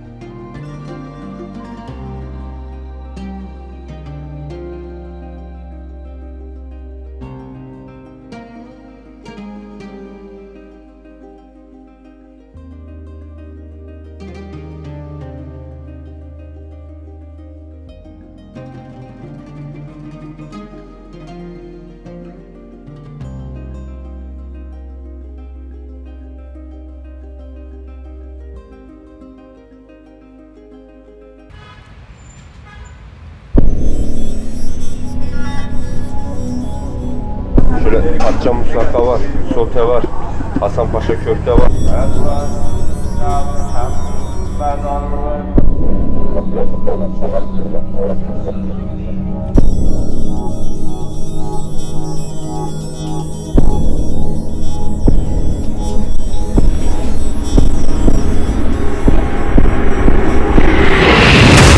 In this journey, we venture into the heart of Turkey, starting from the vibrant city of Adana. My trip to Adana was brief, a quick detour from my travels in northern Cyprus, a place I deeply valued. For those interested, I've shared my experiences there in a previous video linked above. Turkey, with its rich mosaic of cultures and history, has always been a favorite destination of mine, and Adana was no exception. Adana offers a blend of ancient heritage and modern charm. As the fifth most populous city, it's a gateway to exploring Turkey's rich cultural tapestry. Let's explore the highlights that define Adana's allure. Sabancı Mosque. A masterpiece of architecture, the Sabancı Central Mosque stands majestically on the Seyhan River's banks. It's among Turkey's largest mosques, blending Ottoman design with modern touches. The mosque is not just a spiritual center but also a visual landmark, with its grand domes and minarets visible across the city.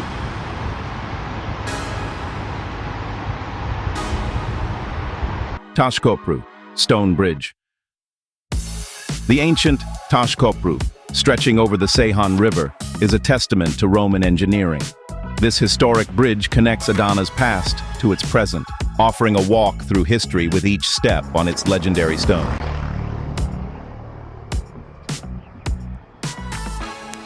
Adana Archaeological Museum. This museum serves as a portal to the area's ancient past, featuring Roman mosaics, Hittite artifacts, and Byzantine treasures. It offers an intriguing exploration of the region's archaeological and cultural depth. I simply adore Turkish museums, which I regard as among the finest globally.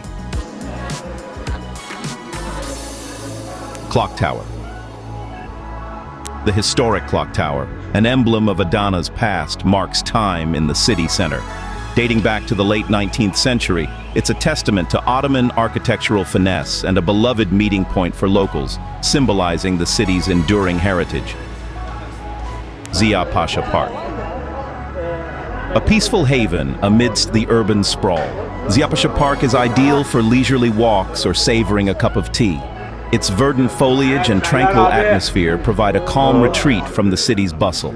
It became my favorite spot for enjoying a refreshing lemonade in the late afternoons. Limonata.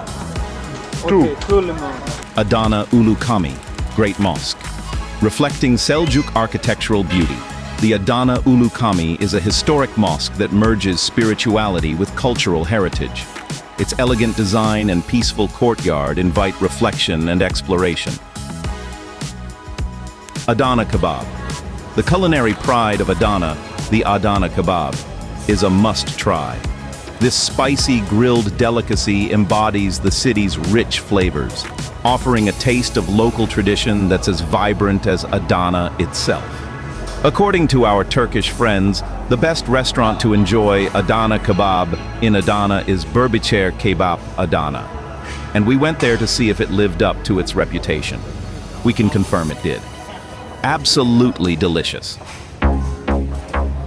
Selecting Adana as our starting point was a carefully strategic decision, providing us with the ideal launchpad to explore the multitude of attractions nestled in the surrounding regions.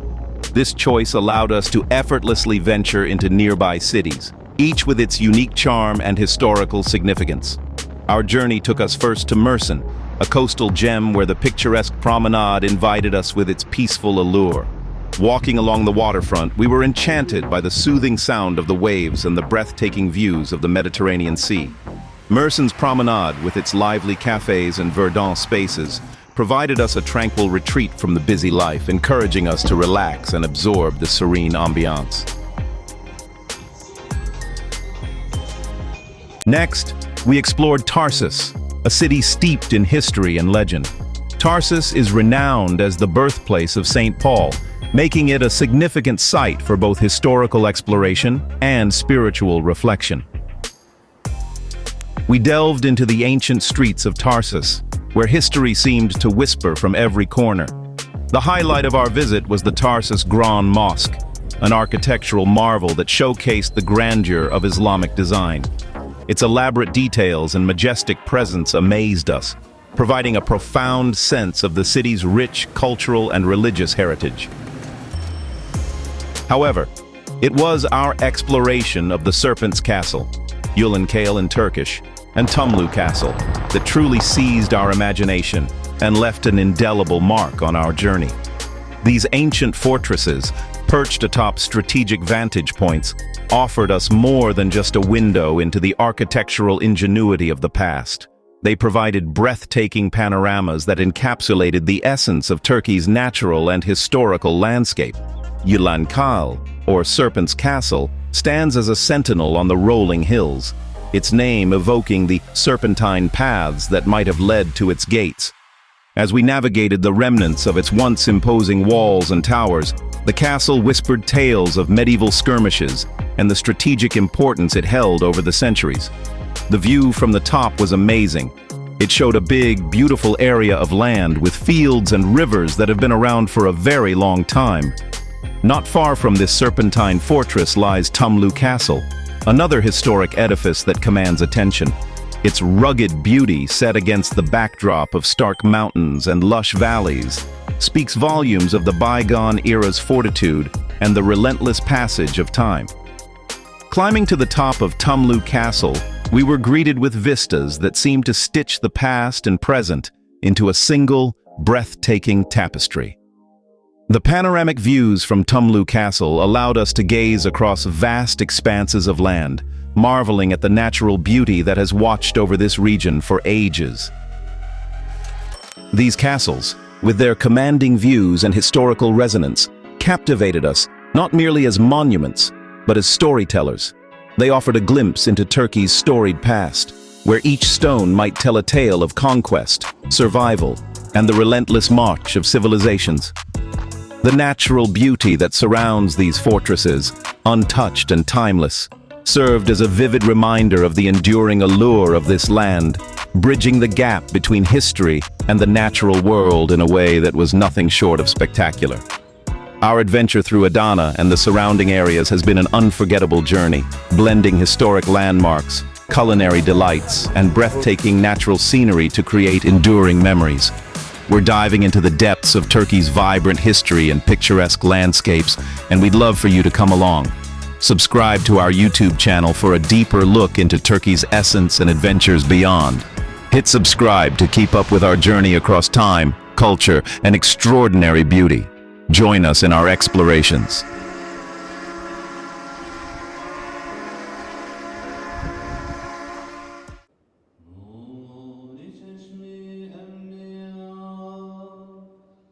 Ever feel like just getting swept away somewhere completely different? I know what you mean. Well, today we're doing just that. Where are we headed? Konya, Turkey. It's amazing. This city has got history, spirituality, and a rich culture all rolled into one. I've heard of Konya. Well, isn't it known as like the most conservative city in Turkey? It is, yeah. But don't let that fool you. There's so much more to it than that label. More than meets the eye, huh? We're going to dive into the world of whirling dervishes, explore the legacy of the famous Rumi, and get a feel for what it's like to actually walk those streets. Sounds fascinating. Whirling dervishes, like a mystical dance or something. Exactly. You've probably seen pictures, right? Those mesmerizing images with the flowing white robes, the spinning. But what's the real deal behind this practice? Well, it's called the Sema ceremony, and it's deeply rooted in Sufi mysticism. And the whirling itself, it's not just a performance. Think of it as a spiritual journey. Every single thing, from the way they dress to the movements they make, symbolizes a step towards spiritual enlightenment. So it's not just about the spectacle. It's more of an inner experience. Right. The dervishes are aiming for a state of spiritual ecstasy, a connection with the divine. The whirling is like a moving meditation, a way to get past the physical world and connect to something bigger. That's powerful stuff. Speaking of connections, we can't talk about Konya without talking about Rumi. This 13th century poet, a philosopher, left a huge mark on the city. And centuries later, people are still drawn to his words. What do you think it is about his work that stood the test of time? You know, Rumi's poems really tap into the things we all feel. Love, longing, searching for meaning in life. And he does it with these beautiful metaphors that make complex spiritual ideas so relatable. Makes sense. And you can really feel that in Konya, especially at the Mevlana Museum. Right. That's not just any museum. It's his final resting place. It's where Rumi's tomb is, covered with this incredibly intricate sarcophagus. People come from all over like a pilgrimage to pay their respects and connect with Rumi's teachings. But there's even more to it than that. The museum is full of these amazing artifacts, like ancient manuscripts, instruments used in Sufi ceremonies, even the clothes worn by the dervishes. It's a real journey back in time. You're painting quite a picture. The history, the spirituality, it's woven into the very fabric of this city. And you know what else goes hand in hand with history? Let me guess. Architecture. You got it. What are some of the architectural wonders you just can't miss in Konya? Well, Konya's got an incredible collection of mosques, and each one represents a different period of architectural style. Take the Aziza Mosque, for example. It's this striking example of Baroque Ottoman architecture. All these ornate details, vibrant colors. Then you got the Salimi Mosque, a completely different vibe. It embodies that classic Ottoman style, simple and elegant. Okay, so you've mentioned Ottoman architecture a couple of times. For those of us who might not be architectural experts, could you give us a little background on the Ottoman Empire and what it means in Turkish history? Absolutely. The Ottoman Empire ruled over Turkey for centuries, and their architectural style, it's everywhere. You'll see those domes, minarets, and that intricate calligraphy all around. I see. And in Konya, they've mixed it with other influences, which really shows how rich the history is. So we've got the spiritual side with the dervishes and Rumi, the historical side with the mosques in the Ottoman Empire. But what about everyday life in Konya? What's it like just to walk the streets and feel the pulse of the city? Oh, the streets are lively.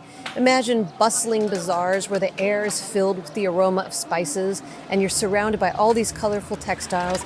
You might hear a coppersmith hammering away, or the calls of vendors selling everything from lokum, Turkish delight to hand-woven carpets. It's quite a sensory experience. We talked about Konya being a conservative city. How does that play out in the street scene?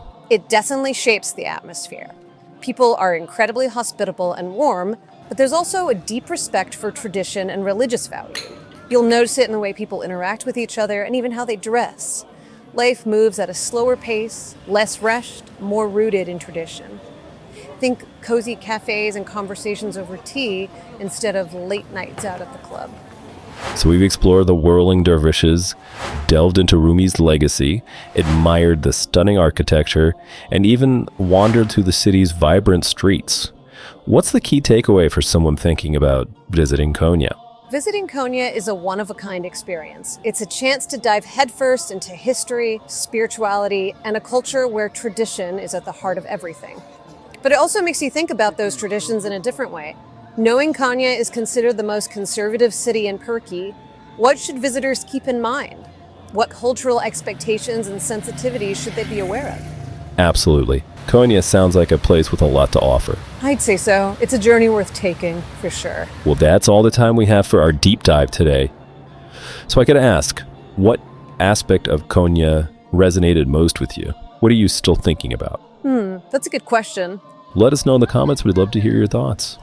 Until next time, keep exploring.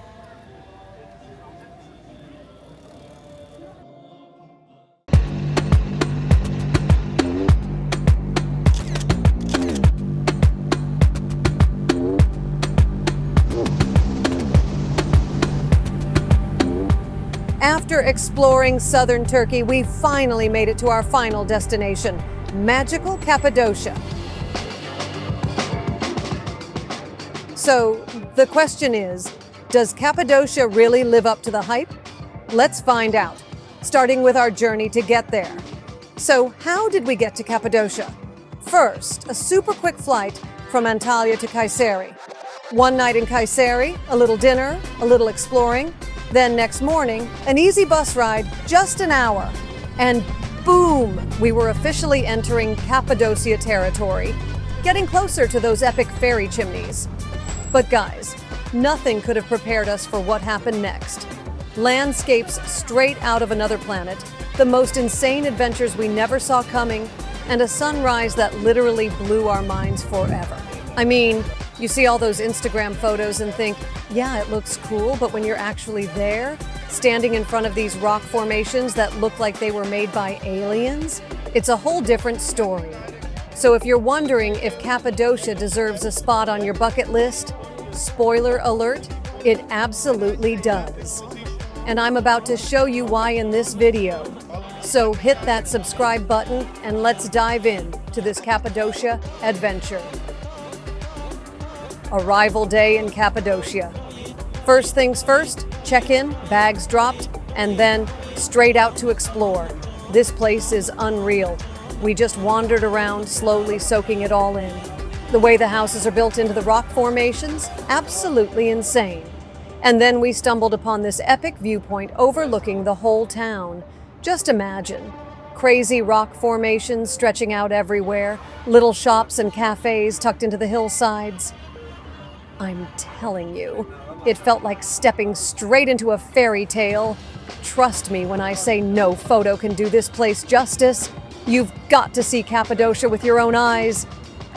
Day one and already mind blown? Stay tuned for tomorrow's adventure because it gets even better. Day two? Buckle up. We jumped on ATVs and went wild. Seriously, imagine the wind in your hair or helmet, the sun on your face as you're tearing through these incredible valleys.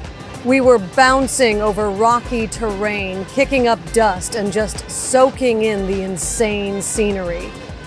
Talk about an adrenaline rush. Seriously, some of the best views we've ever seen. Oh, and speaking of views, we ended that ATV adventure with the sunset in Rose Valley. Forget about it. Absolutely magical. The rocks just glowed this incredible pink color. Seriously, put it on your list. And to make the most of our afternoon, we grabbed a taxi straight to Uchisar Castle.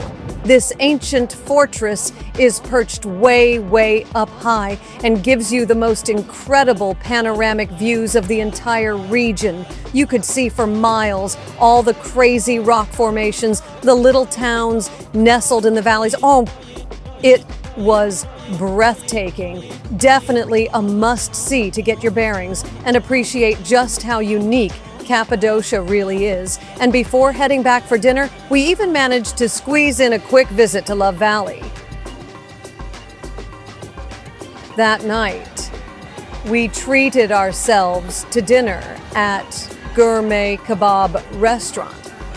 I had the göves. Seriously, you have to try this. It's a traditional Turkish stew, slow cooked in a clay pot. Mine had lamb, eggplant, tomatoes, peppers, all simmered in these amazing Turkish spices. So good. We took a little stroll after dinner, but didn't want to stay out too late because, you know, sunrise hot air balloon ride was coming up and we wanted to be ready for it. Okay, so that brings us to the final day in Cappadocia. And it started with a bang. Literally the sound of the balloon igniting. Whoosh!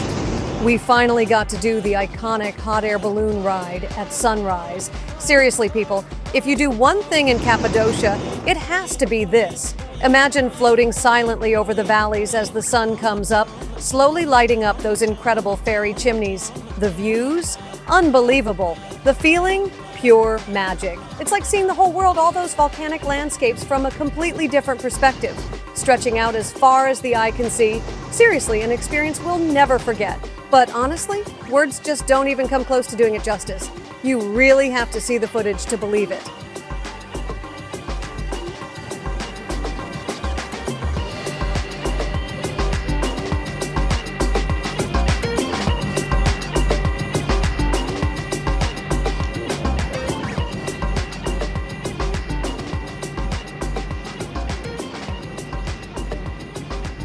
So that's Cappadocia. We hope you enjoyed this little taste of our Turkish adventure. Don't forget to subscribe for more travel inspiration and let us know in the comments where you're dreaming of going next. Now get out there and explore. Don't just dream it, go out and live it. Until next time, happy travels.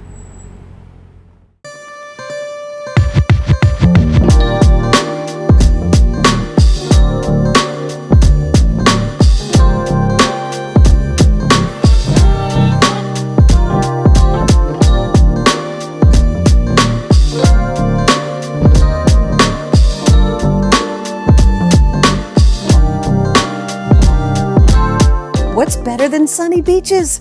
How about sunny beaches plus thousands of years of history? I just arrived in a city that's got both and it's exploding with energy. Guess where I am? Antalya! Let's go! Our home for this adventure? The Golden Lux Hotel Antalya. Best part? It's smack dab in the center of everything. Time to ditch the bads because Antalya is calling. Our story kicks off right in the city center. First stop, the Adalos II Monument, standing proudly on Republic Street in front of Antalya's iconic clock tower. It's easy to think, just another statue, but it's a tribute to Adalos II, the founder of this amazing city. Just a few steps away, the clock tower. This impressive structure is a piece of Ottoman history, dating back to the early 20th century. Part of the old city walls, it's witnessed so much. I wonder what stories it could tell. Hey, loving this so far? Hit that like button and subscribe for more Antalya adventures. Also, let me know in the comments which of these places you'd hit first. Next, we're heading into the heart of the old city, to the Tekeli Mehmet Paşa Mosque. Seriously stunning. Built in the 18th century, I heard it burned down and was rebuilt. The inside is covered in detailed tile work, incredible colors and patterns, with such a peaceful vibe. A must-see. Want to feel the real Antalya? Let's head to Ataturk Street. This street is where it's all happening. You've got the smells of Turkish coffee and spices, the sounds of people chatting and music playing, sights of colorful shops. It's just alive. You really get a sense of the city here. Now, get ready to step back in time. We're at Hadrian's Gate, built by the Romans in 130 AD to honor Emperor Hadrian's visit. Can you believe it? It's been standing here for almost 2,000 years. Check out those intricate carvings. The details are stunning. Time for a bit of chill time on Ataturk Street, soaking up the calm vibes under those palm trees. A nice change of pace from the busy city. Want some knockout views and a chill vibe? Karayolu Park is the place. The green escape right on the coast. We grabbed amazing lemonade at one of the cafes overlooking the sea. Seriously refreshing.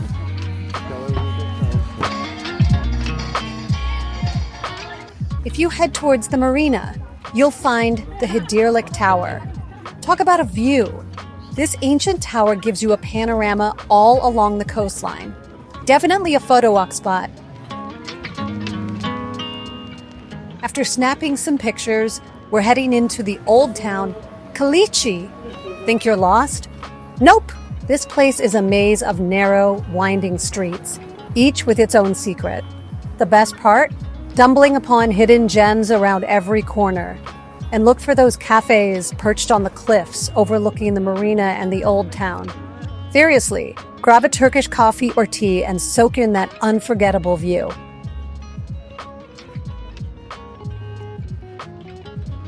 And now, for a little bit of paradise. Whirling Beach. Not just any beach, a hidden cove where you can relax by the crystal clear waters of the Mediterranean.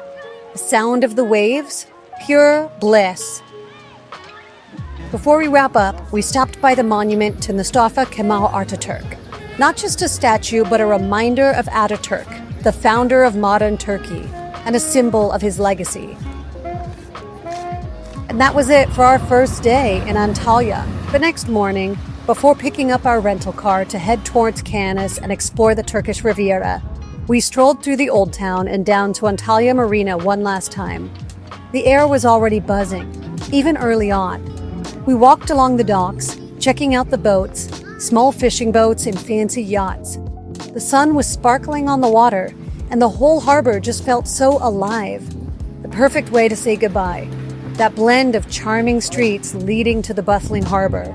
It's what Antalya is all about. Antalya, you were amazing. Ancient history, beautiful beaches, and a vibe that's totally unique. So what are you waiting for? Stop dreaming and start doing. Antalya is calling your name. Book that flight, pack your bags, and get ready for an adventure you'll never forget. And hey, if you enjoyed this video, be sure to hit that like button, subscribe to the channel for more travel adventures, and leave a comment below telling us what you'd most like to see at Antalya.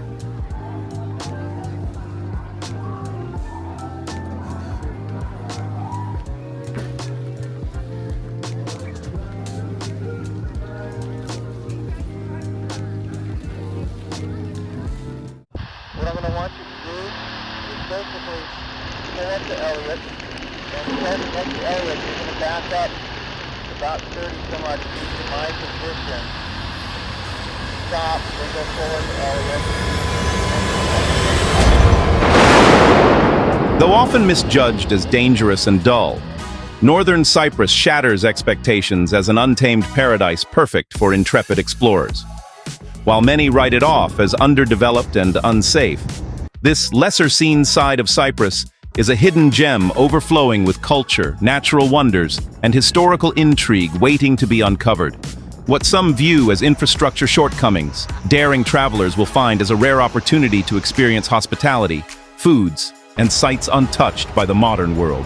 So, as you venture beyond the bustling beaches and hotels of Cyprus's tourist-laden south, prepare to discover an entirely different world, a safe, spellbinding land frozen in time where adventure lies around every corner. Come see for yourself why northern Cyprus is anything but what popular belief may lead you to expect. Northern Cyprus might be an enigma, but it's an enigma worth solving. And getting here? It's a breeze. Let me guide you through it. Instead of crossing the Green Line in Nicosia, we took a scenic detour. Our adventure began in Larnaca, southern Cyprus, where we immersed ourselves in the local ambiance for 2 nights. Then, off to northern Cyprus we went. How, you ask?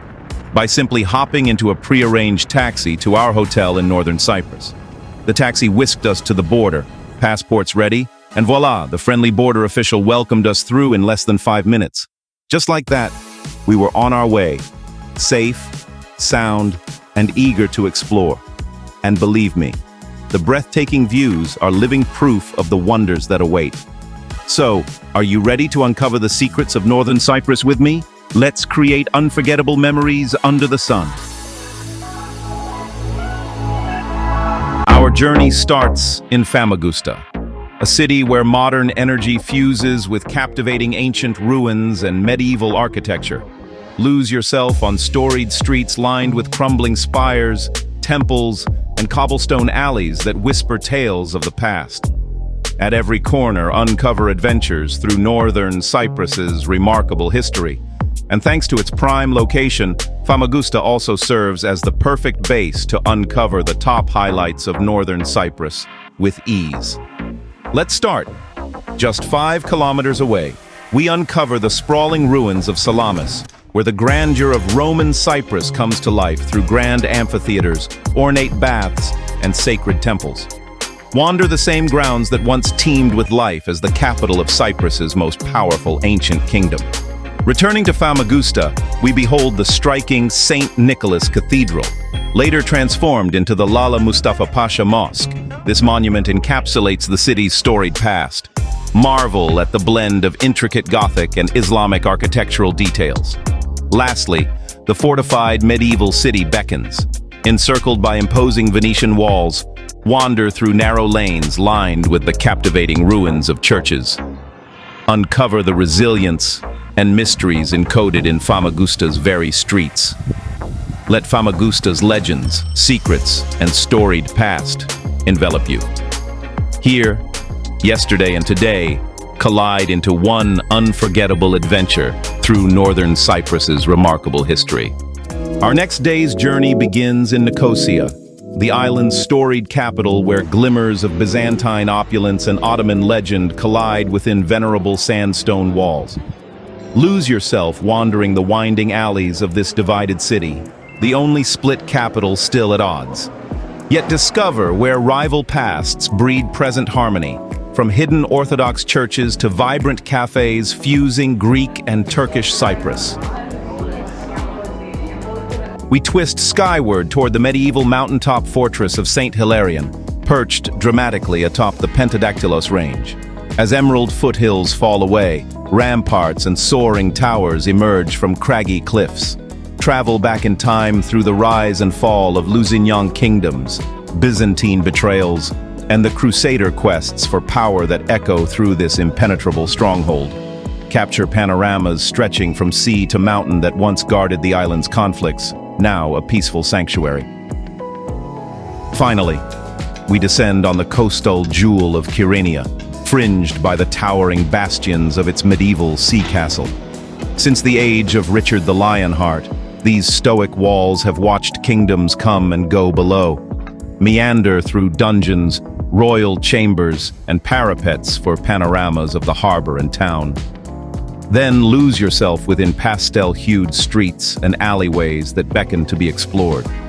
Around each corner, discover cafes and restaurants spilling onto plazas dotted with fountains, as Kyrenia's castle benignly oversees it all from its throne above the sea. Our restorative third day begins nestled amid the golden sands of Alagati Turtle Beach, a protected shoreline where endangered green turtles lumber up the slopes to lay their eggs. As we recharge while waves gently lap the sand, we spot a few tiny hatchlings scrambling down the beach to join the aquamarine sea. After meeting these gentle creatures, we embark northward to uncover the wild beauty of Cyprus's forgotten coastal realm. We pass crumbling Byzantine cathedrals, abandoned mountain villages, and towering medieval fortresses perched inland that once guarded ancient pilgrim routes. As we traverse further up the Karpaz Peninsula, time's brush has painted the landscape in moody ruins, ensconced by wildflower meadows. We pause our coastal journey at Belape Abbey, where soaring Gothic stone arches frame peaceful cloister gardens filled with roses and orchids. Streams of light filter through intricate stained glass windows as we wander past age-worn tombs and intricately carved details that transport the mind back centuries. Standing within the cool, silent hallways, one can almost hear the faint chanting of monks carried in on the ocean breeze. Back outside, winding staircases lined with vibrant bougainvillea vines in pink and purple beckon us ever upward through Belapai village's patina, cobblestone streets toward our final mountaintop destination under the setting sun.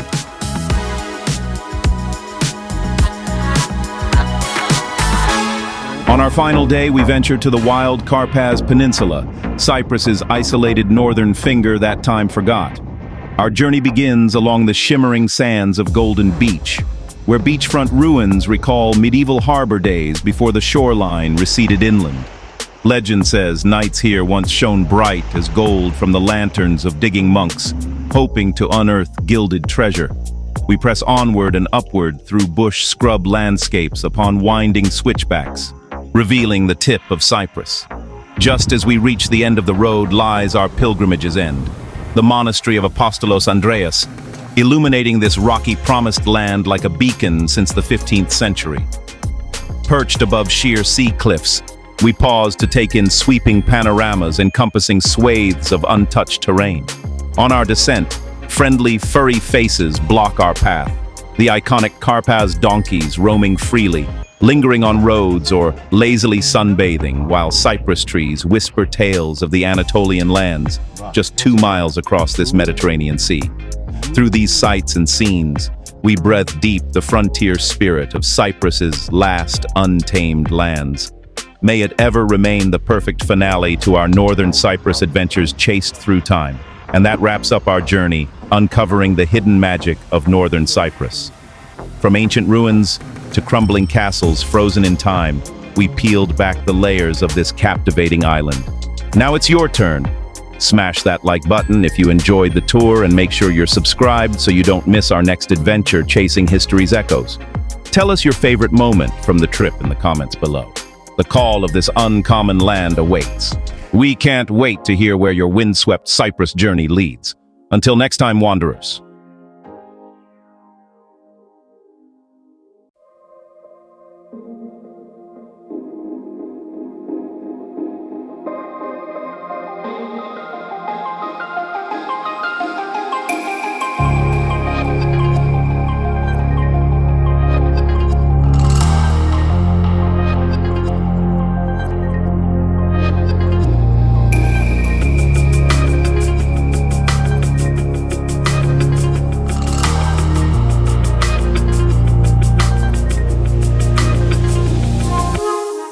If you have never heard of Anatolia in Turkey, after this video you will never forget it.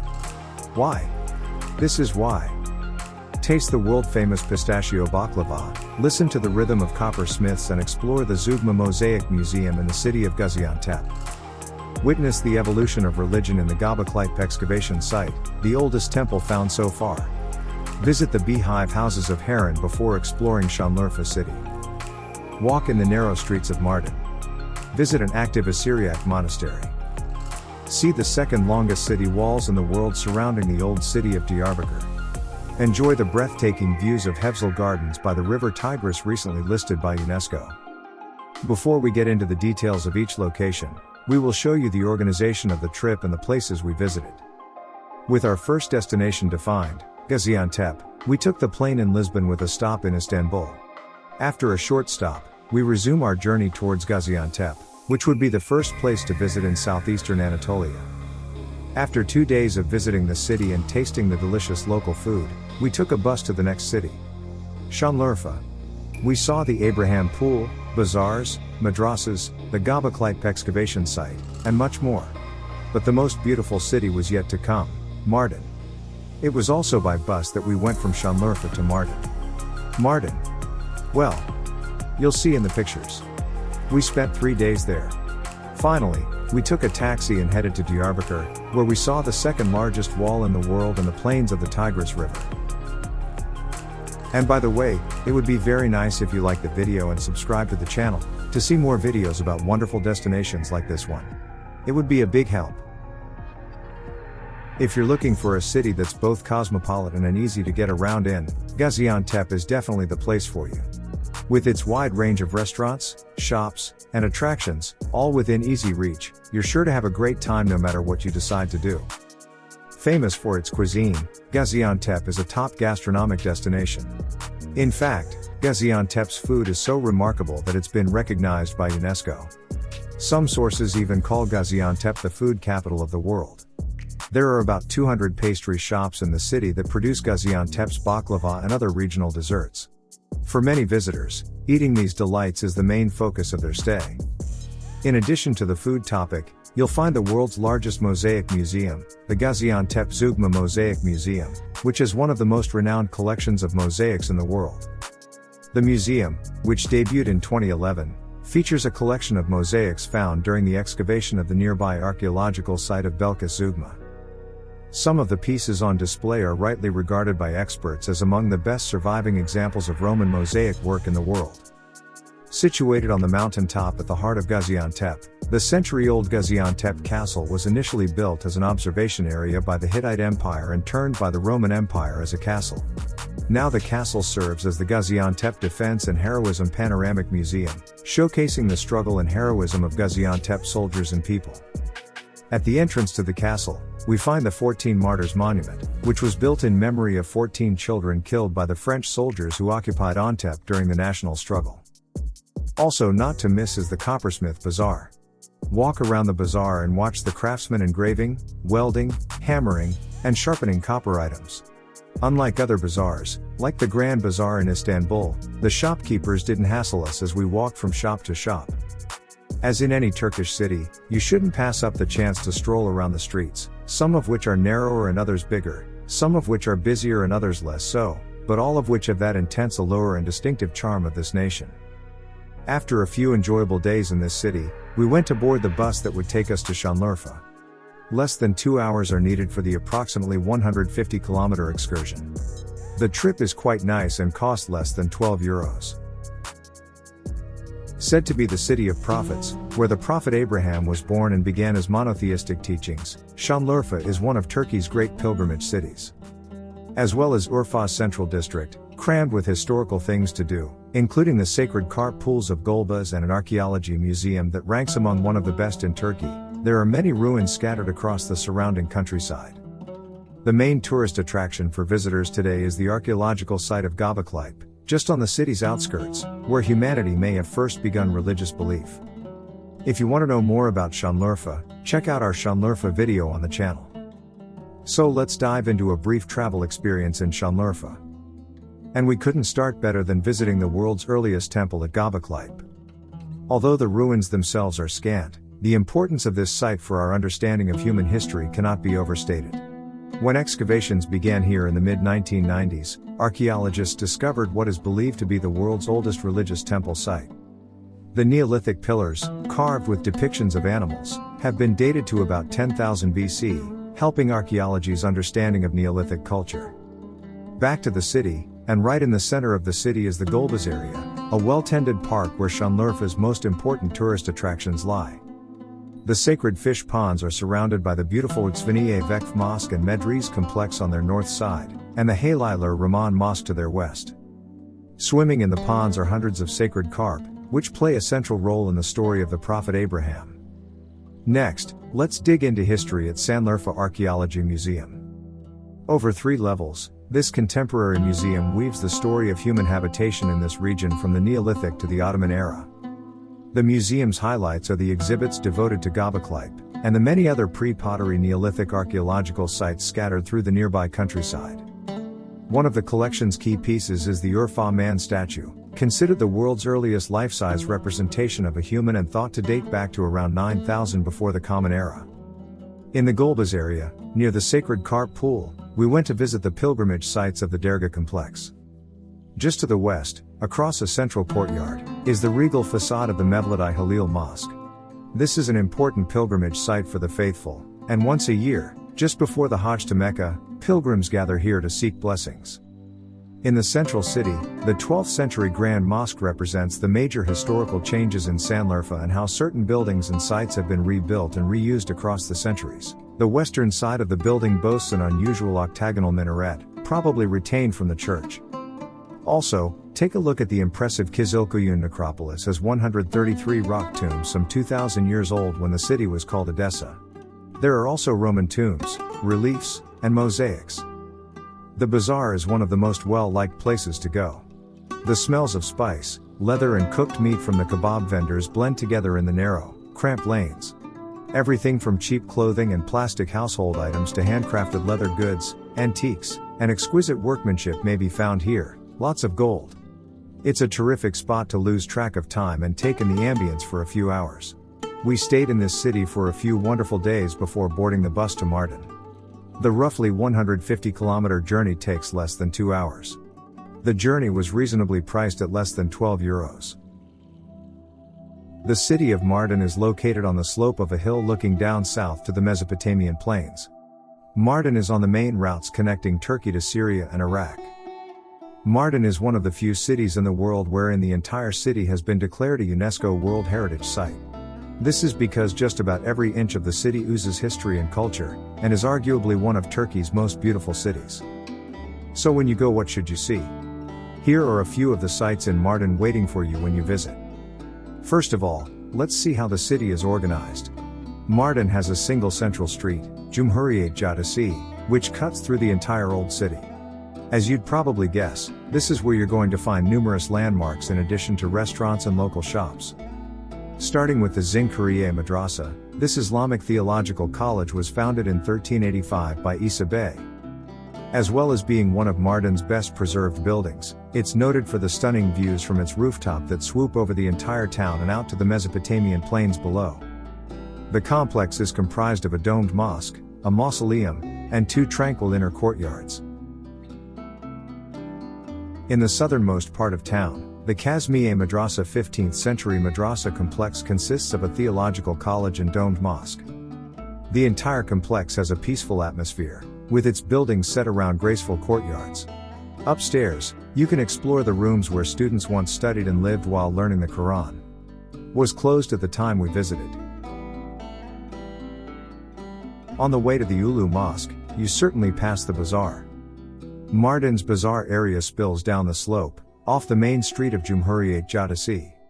This neighborhood of narrow cobblestone alleys linked by staircases is where you come to soak up the bustling heart of this ancient town. As many of the lanes can't be accessed by cars, donkeys are still used for transport by some traders here, and you'll spy them, often touting tasseled harnesses, pulling carts to haul goods. Tucked into the eastern edge of the bazaar neighborhood is the Ulu Cami, Grand Mosque, built in the 11th century by the Artukid dynasty.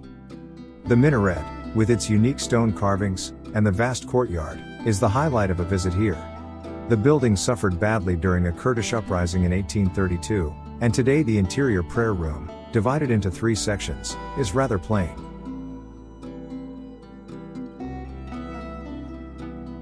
A church that you won't want to miss visiting is the 40 Martyrs Church. This 4th century church still holds services every Sunday, which tourists are welcome to attend. If you're not here on Sunday, the church is open daily for visits. Although small, the interior holds some beautiful icons and paintings that are definitely worth a peek.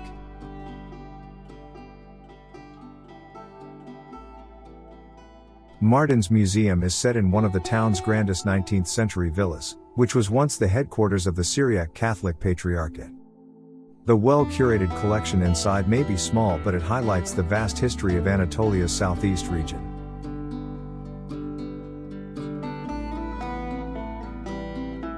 In particular, the displays of Assyrian and Bronze Age pottery are excellent.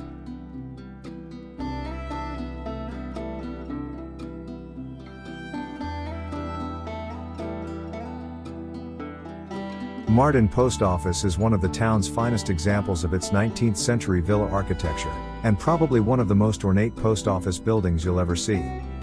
Today, the main section of the building has been beautifully restored and open to the public as a historical site, with the actual post office only taking up a small space on the ground floor. For most people, the main staircase that leads from the ground floor up to the first floor terraces, and the views from those terraces, are the main reason to visit. Mardin Castle towers above town on a rocky crag. You can't actually enter the castle area currently, since the castle has been used as a military base as part of a NATO agreement. Anyway, you can climb towards it using the steep path that leads up to the fortress starting from the Zincuriye Medresesi. Despite the city being an authentic museum, there are a number of sites outside the city that are worth seeing.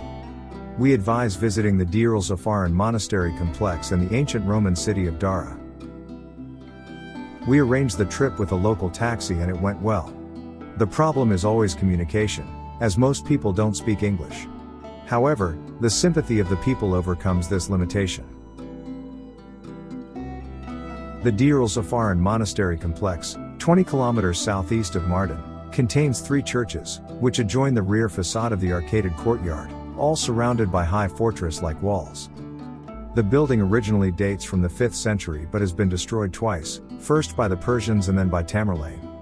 Don't miss the underground sanctuary chamber and the chapel side room with its 300-year-old wooden throne and floor mosaics. The ancient Roman city of Dara, 40 kilometers southeast of Mardin, is one of southeast Turkey's hidden attractions. The Dara Mesopotamia ruins do not often appear in tourism brochures of Turkey despite their importance in the historical world. The city was a strong fortress for the Romans and was one of the significant trade centers of Mesopotamia in ancient times. The ruins of the ancient city of Dara, featuring ancient rock tombs dating back to the 5th century A.D., have been compared to the famed city of Ephesus in Aegean Turkey, earning it the nickname the Ephesus of Mesopotamia, the breadbasket of the ancient Near East.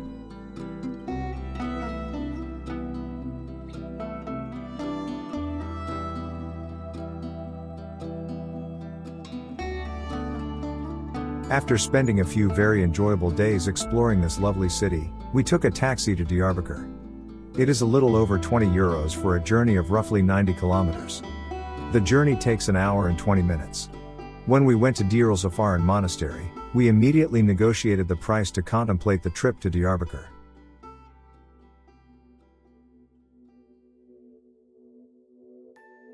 Diyarbakır is Turkey's largest and oldest Kurdish majority city.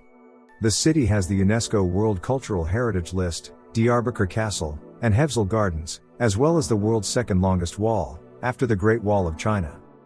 Without further ado, let's take a look at the places that impressed us the most during our short 2-day stay in the city. The most famous feature of Diyarbakır is the UNESCO-protected fortress and walls of the old city. They are assumed to have been built by the first inhabitants of Diyarbakır, the Hurrians. There are 4 important gates of entry to the fortified city. The wall has 82 watchtowers and 63 inscriptions. But Diyarbakır has a lot more points of interest. One of them is Ulu Cami. Ulu Cami dates back to the pagan period. As it is one of the first mosques in Anatolia, it has an important place in Islamic history. The architectural structure and the reliefs on the door are worth seeing.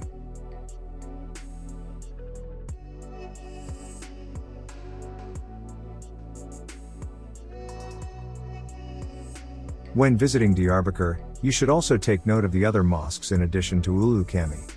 Let's look at those.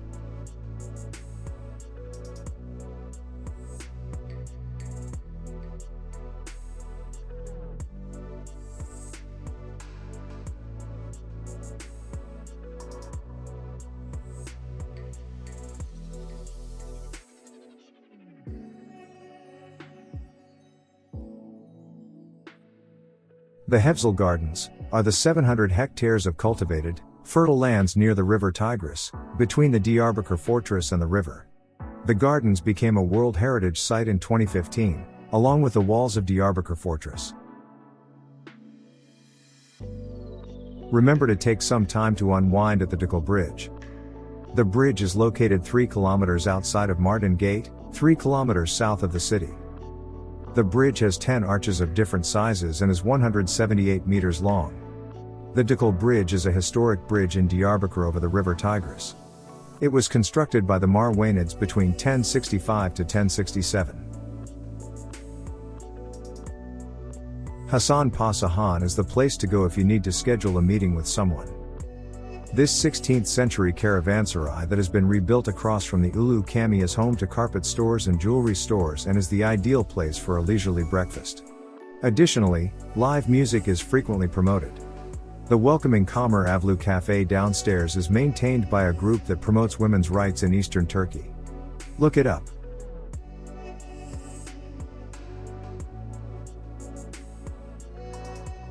Another place worth visiting is the house where our famous poet Cahit Stk Turank was born and spent his childhood years. It was built in 1733. The house, which has all the features of Diyarbakır's traditional residential architecture and consists of 4 wings arranged around a central courtyard, was built entirely using basalt stone with a floor plus 1 floor.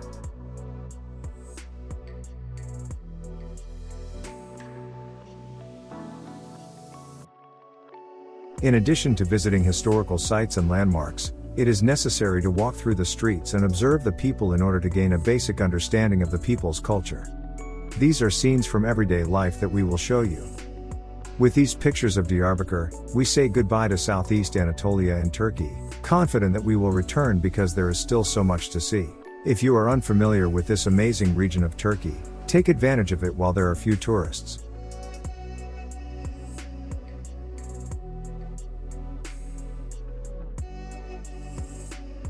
And by the way, it would be very nice if you like the video and subscribe to the channel, to see more videos about wonderful destinations like this one. It would be a big help.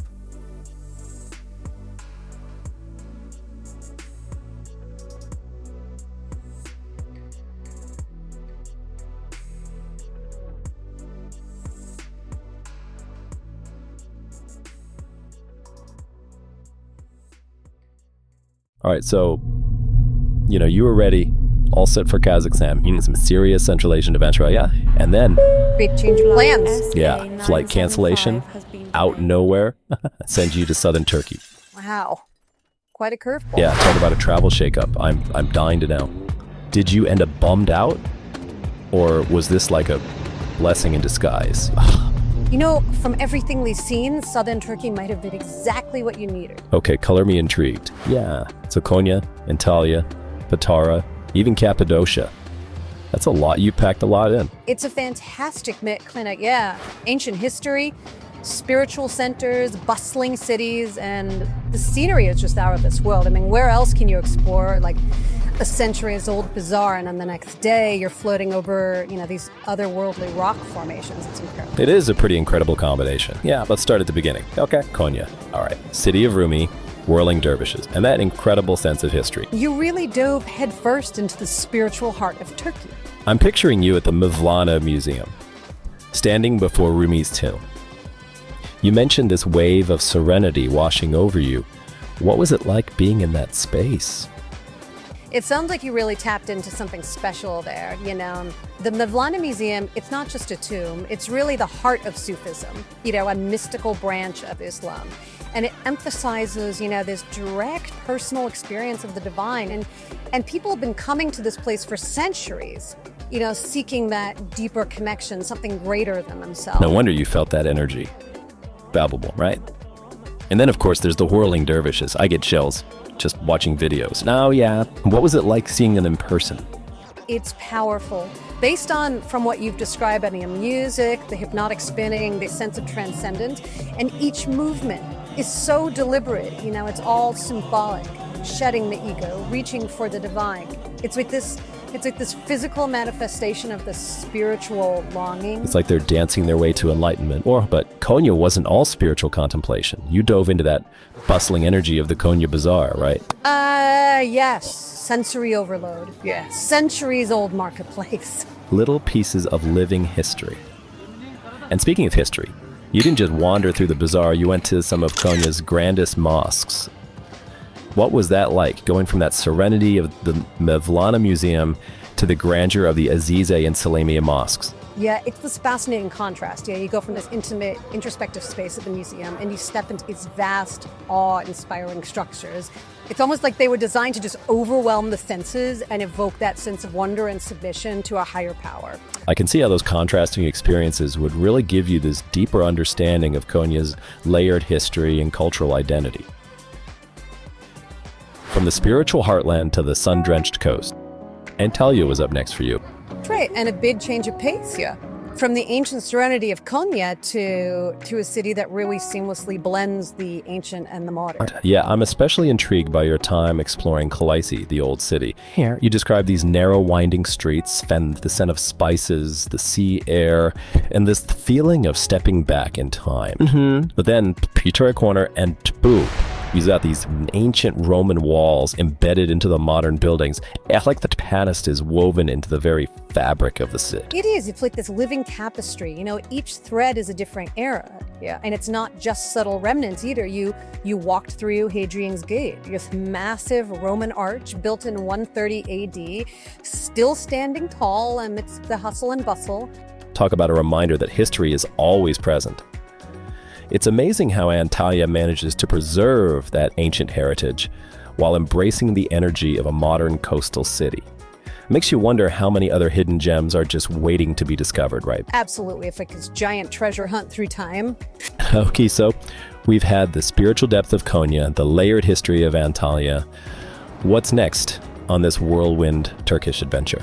Well, let's head to a place that seems to offer the best of both worlds. Okay. Tranquility and historical significance. Right. Patara. Patara, with that incredible stretch of beach, you mentioned it being almost deserted, just miles of pristine sand and turquoise water. Sounds idyllic. It is a true escape, and not only is it breathtakingly beautiful, it's also this protected haven for endangered loggerhead turtles. Talk about a place where you can really reconnect with nature. But it's not all about relaxation and soaking up the sun. You stumbled upon Patara's ancient ruins, the Roman theater, the Agora, a glimpse into a fascinating past. Yes, and this is where things get really interesting.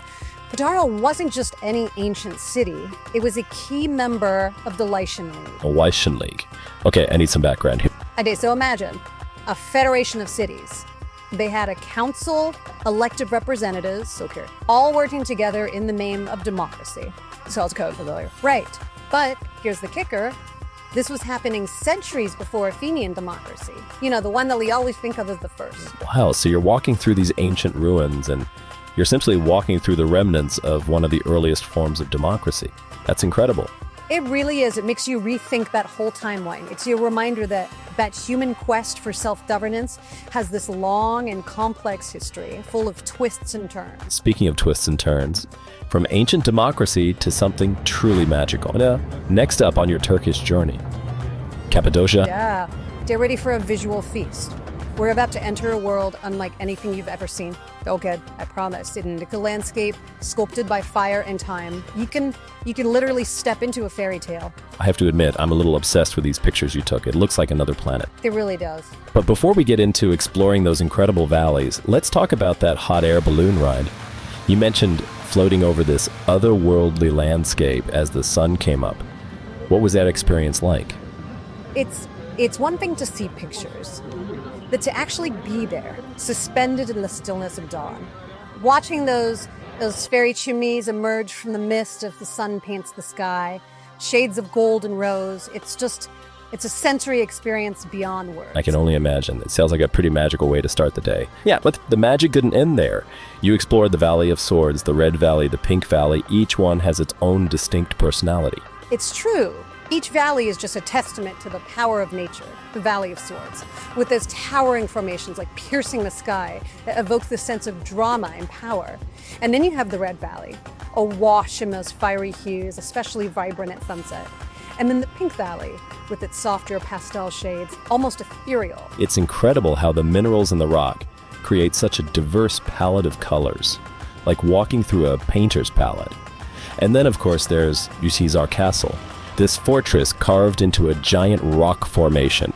That's right. It's a marvel of human ingenuity. Imagine the effort it took to carve this intricate network of tunnels and chambers and staircases, all from solid rock. And I bet the view from the top is incredible. Oh, absolutely. You can see for miles across those valleys, the chimneys scattered like sentinels across the landscape. Really takes your breath away. So you've floated over these incredible formations, you've hiked through the valleys, you climbed to the top of a castle carved into a rock. Did you even have time for anything else in Cappadocia? Or were you completely captivated? Well, you did mention a slightly more adventurous way to experience those valleys. Oh yeah, that ATV, right? TV ride, yeah, that was a blast. Totally different vibe than the hot air balloon. Oh yeah, but just as exhilarating. Yeah, zipping through those valleys, wind in your hair, dust swirling behind you. I can imagine. The landscape rushing by. It felt like I was in an action movie. It must. Yeah. It's a great way to get up close and personal with the terrain, to feel the ruggedness of the landscape. Yeah.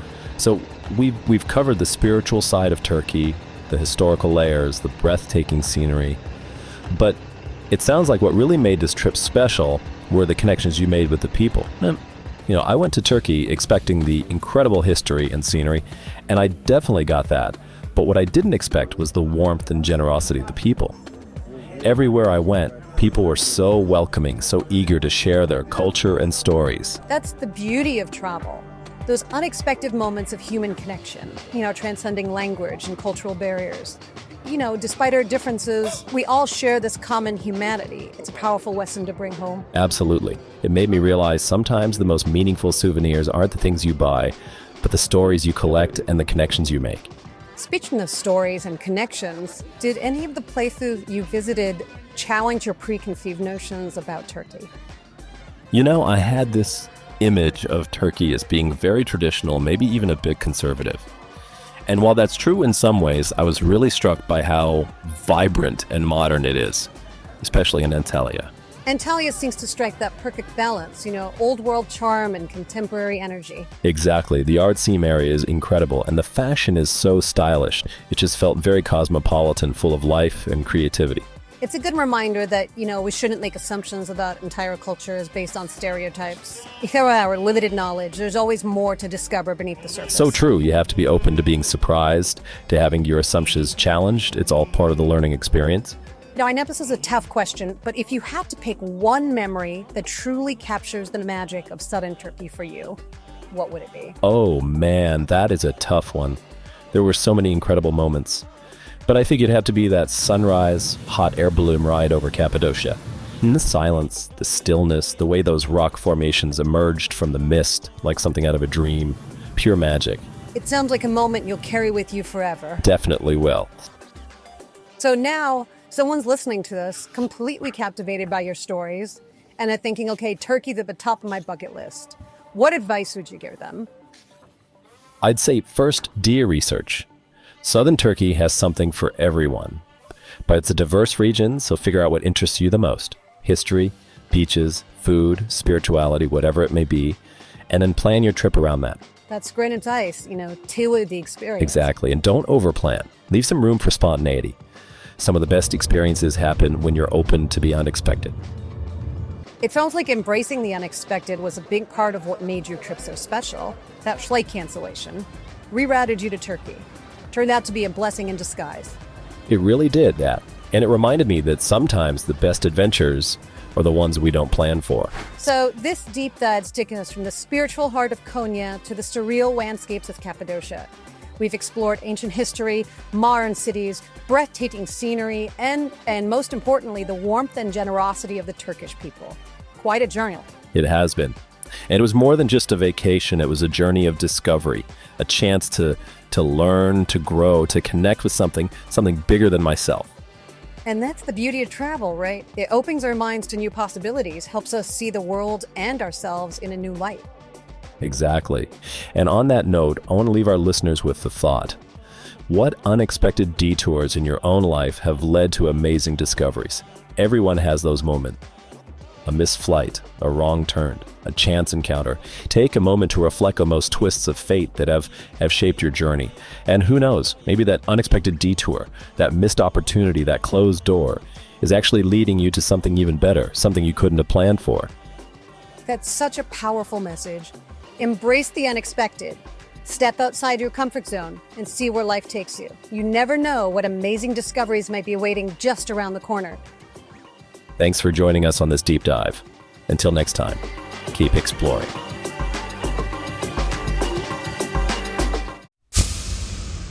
If there are places in the world that are truly underrated, one of those places is northern Cyprus. This remarkable corner of the globe boasts an enchanting fusion of rich history, awe-inspiring natural landscapes, and pristine beaches that often escape the mainstream traveler's radar due to political intricacies. Yet, beneath the surface lies a world of hidden treasures beckoning to be uncovered. As we explore this amazing region, it becomes evident that northern Cyprus is more than just a destination. It's a treasure trove of experiences waiting to be unearthed. The rich history, shaped by centuries of influences, is a tapestry of stories waiting to be told. Each stone in Kyrenia's historic castle whispers tales of battles and triumphs. The Belapai Abbey's serene aura seems to guard secrets of bygone eras within its ancient walls. And in Famagusta, the well-preserved city walls stand as a testament to the resilience of the past. Beyond the history, nature itself is a hidden gem in northern Cyprus. The Karpas Peninsula reveals pristine beaches, where the sands hold the imprints of countless untold stories. The St. Hilarion Castle, perched high above, unveils breathtaking views that seem almost too spectacular to be real. But perhaps the most profound treasure is the cultural blend found in Nicosia.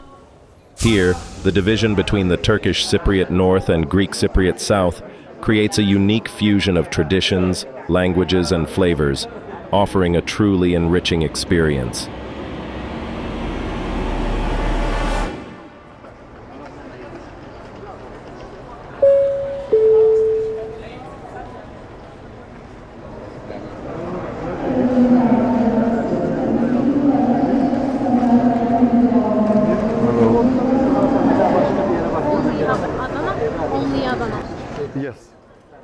During this journey, in addition to exploring northern Cyprus, we seized the opportunity to visit Adana and the beautiful places that surround it.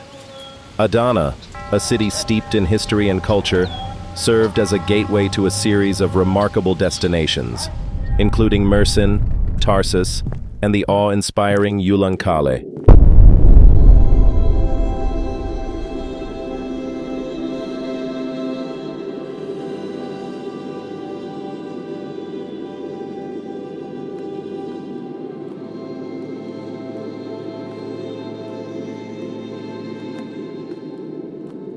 Adana, the fifth largest city in Turkey, with its bustling streets and vibrant atmosphere, welcomed us with open arms. Known for its delicious cuisine, we couldn't resist indulging in the city's famous Adana kebabs and other culinary delights. Yet, Adana is not just about food. It's a place where tradition and modernity harmoniously coexist. The city's historical sites, such as the Taşköprü Stone Bridge and the Grand Sabancı Merkez Mosque, provided glimpses into its rich past. A short journey from Adana led us to Mersin, a coastal city bathed in Mediterranean beauty. The picturesque promenade and vibrant bazaars of Mersin offered a taste of the region's vibrant culture and warm hospitality. Tarsus, with its deep-rooted history as the birthplace of St. Paul, was a profound stop on our journey. Exploring its ancient streets and historical landmarks, such as the St. Paul's Well and the Grand Tarsus Grand Mosque, allowed us to step back in time. However, it was the Snake Castle and Tumlu Castle that truly left us in wonder. Perched dramatically on rocky outcrops, these fortresses tell stories of centuries past. As we wandered through their imposing walls and took in the breathtaking views, it was as if we had been transported back to an era of knights and chivalry.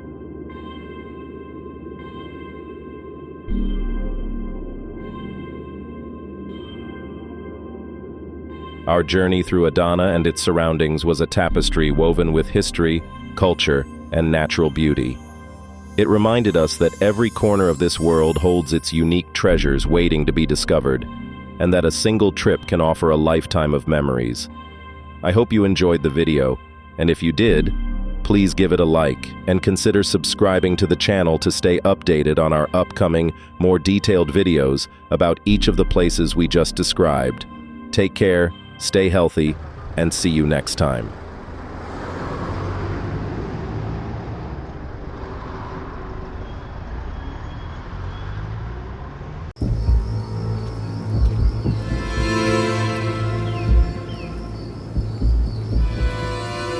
Hello and welcome. The images you're about to see weren't exactly what we planned to share. Instead, we captured a different reality, one we didn't expect.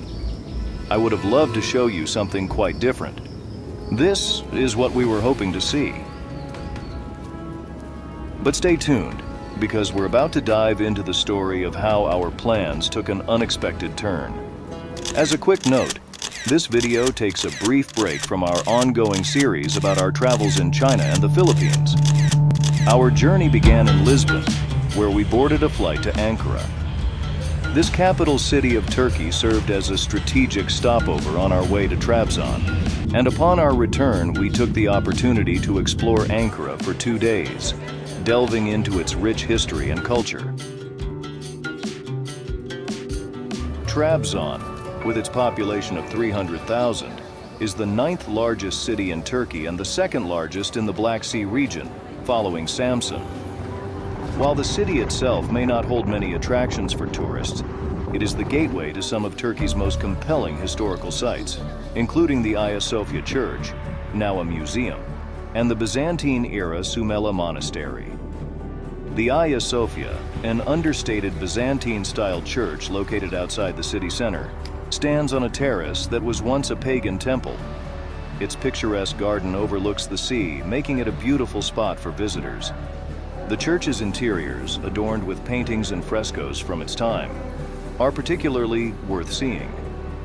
The highlight of our trip was meant to be the Sumela Monastery, dedicated to the Virgin Mary and dramatically situated on a cliff face opposite the Altındere Valley.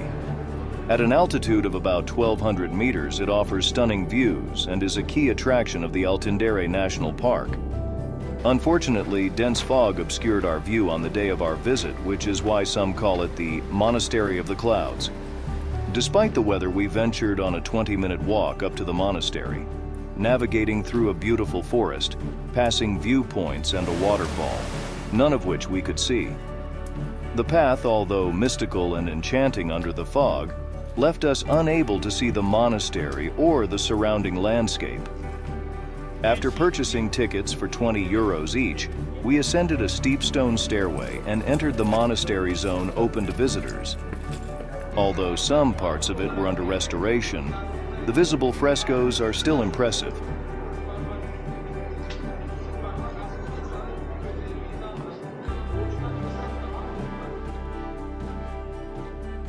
The frescoes depict biblical stories, focusing on the lives of Jesus and the Virgin Mary.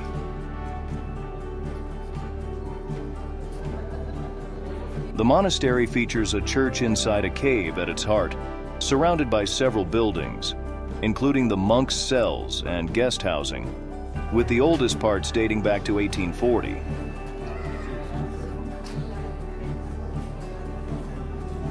A word of advice to future visitors: do not plan your trip to Trabzon with only one day to spare for the monastery. Weather conditions like dense fog can completely block your view, which is exactly what happened to us. While the frescoes that are still visible are indeed impressive, it's the sight of the monastery hanging from the cliffs that truly sets this place apart. And unfortunately, we were unable to see that.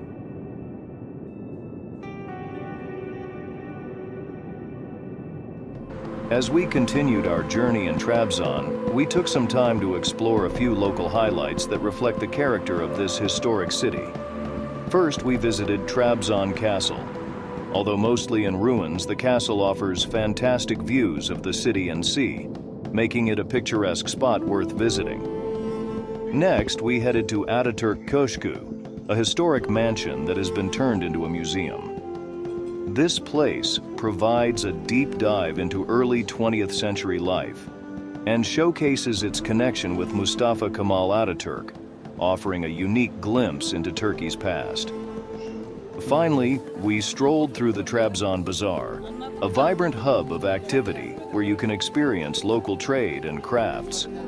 This bustling market is the perfect place to get a feel for the local culture and pick up some unique souvenirs. Each of these spots adds a special flavor to our visit, making Trabzon a memorable stop on our travels.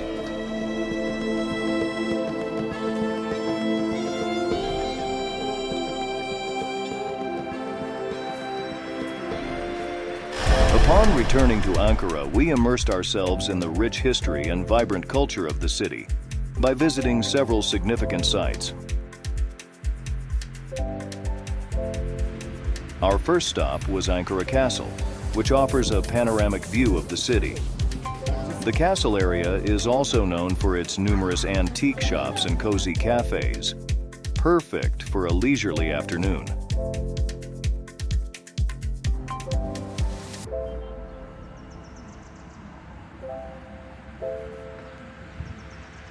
Next, we visited Anıtkabir, the mausoleum of Mustafa Kemal Atatürk.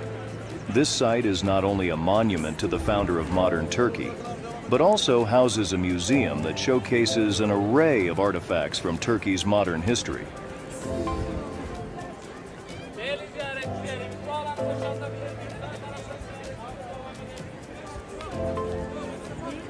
We then explored the Museum of Anatolian Civilizations, which is home to an extensive collection of artifacts that shed light on the Hittite civilization and other cultures that flourished in Anatolia. This museum provides a deep dive into the ancient history that shaped this region.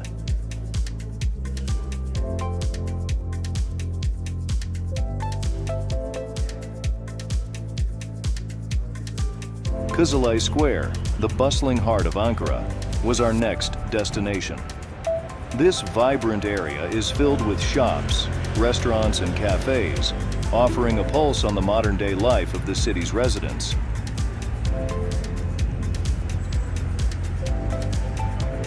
Our visit wouldn't be complete without seeing the Göbekli Mosque, the largest mosque in Ankara.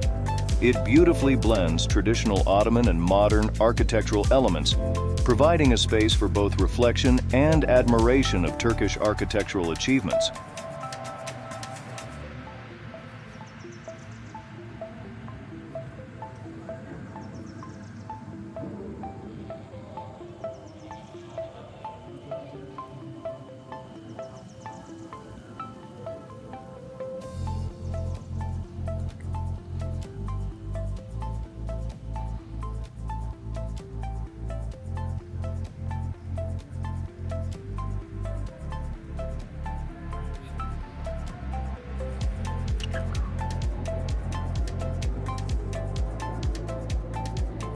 Finally, we strolled through the Hamamonu district, an enchanting restored area where charming old houses have been converted into restaurants and craft shops. This district gives a glimpse into Ankara's past, transformed into a lively hub for locals and tourists alike to gather and enjoy.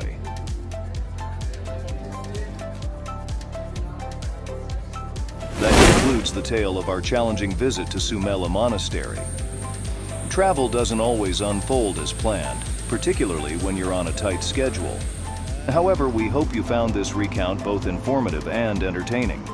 Remember to subscribe to keep up with our future adventures to Brazil, Kazakhstan, and Mauritius. Keep an eye out for our upcoming video, which will provide a more detailed look at all the places we explored.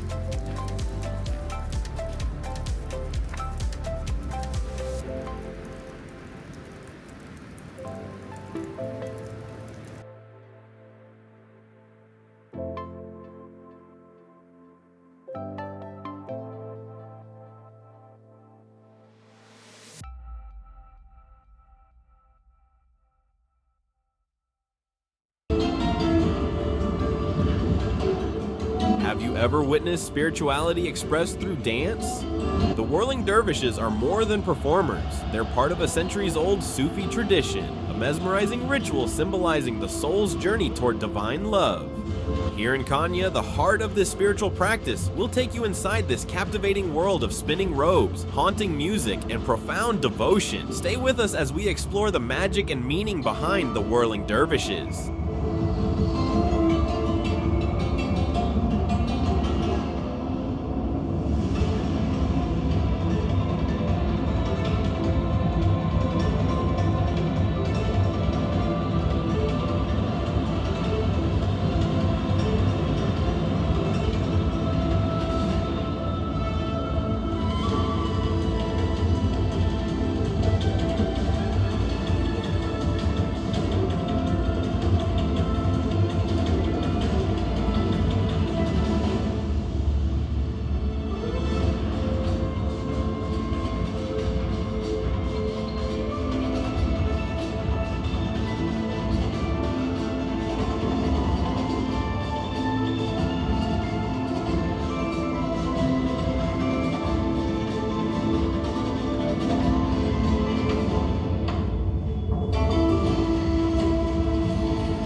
بسم الله الرحمن الرحيم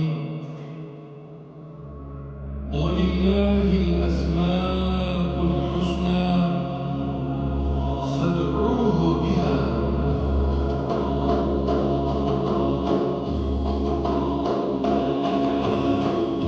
اللهم يا ستار يا عزيز esnasında flaşlı çekim yapmayınız. Lütfen mukabele bitmeden son semazen meydandan çıkmadan yerinizden ayrılmayınız. Mukabele esnasında sükunetinizi muhafaza ediniz. Semahanenin yan tarafında çocuk oyun odası mevcuttur.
Mustafa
Vakti şerifler hayrola.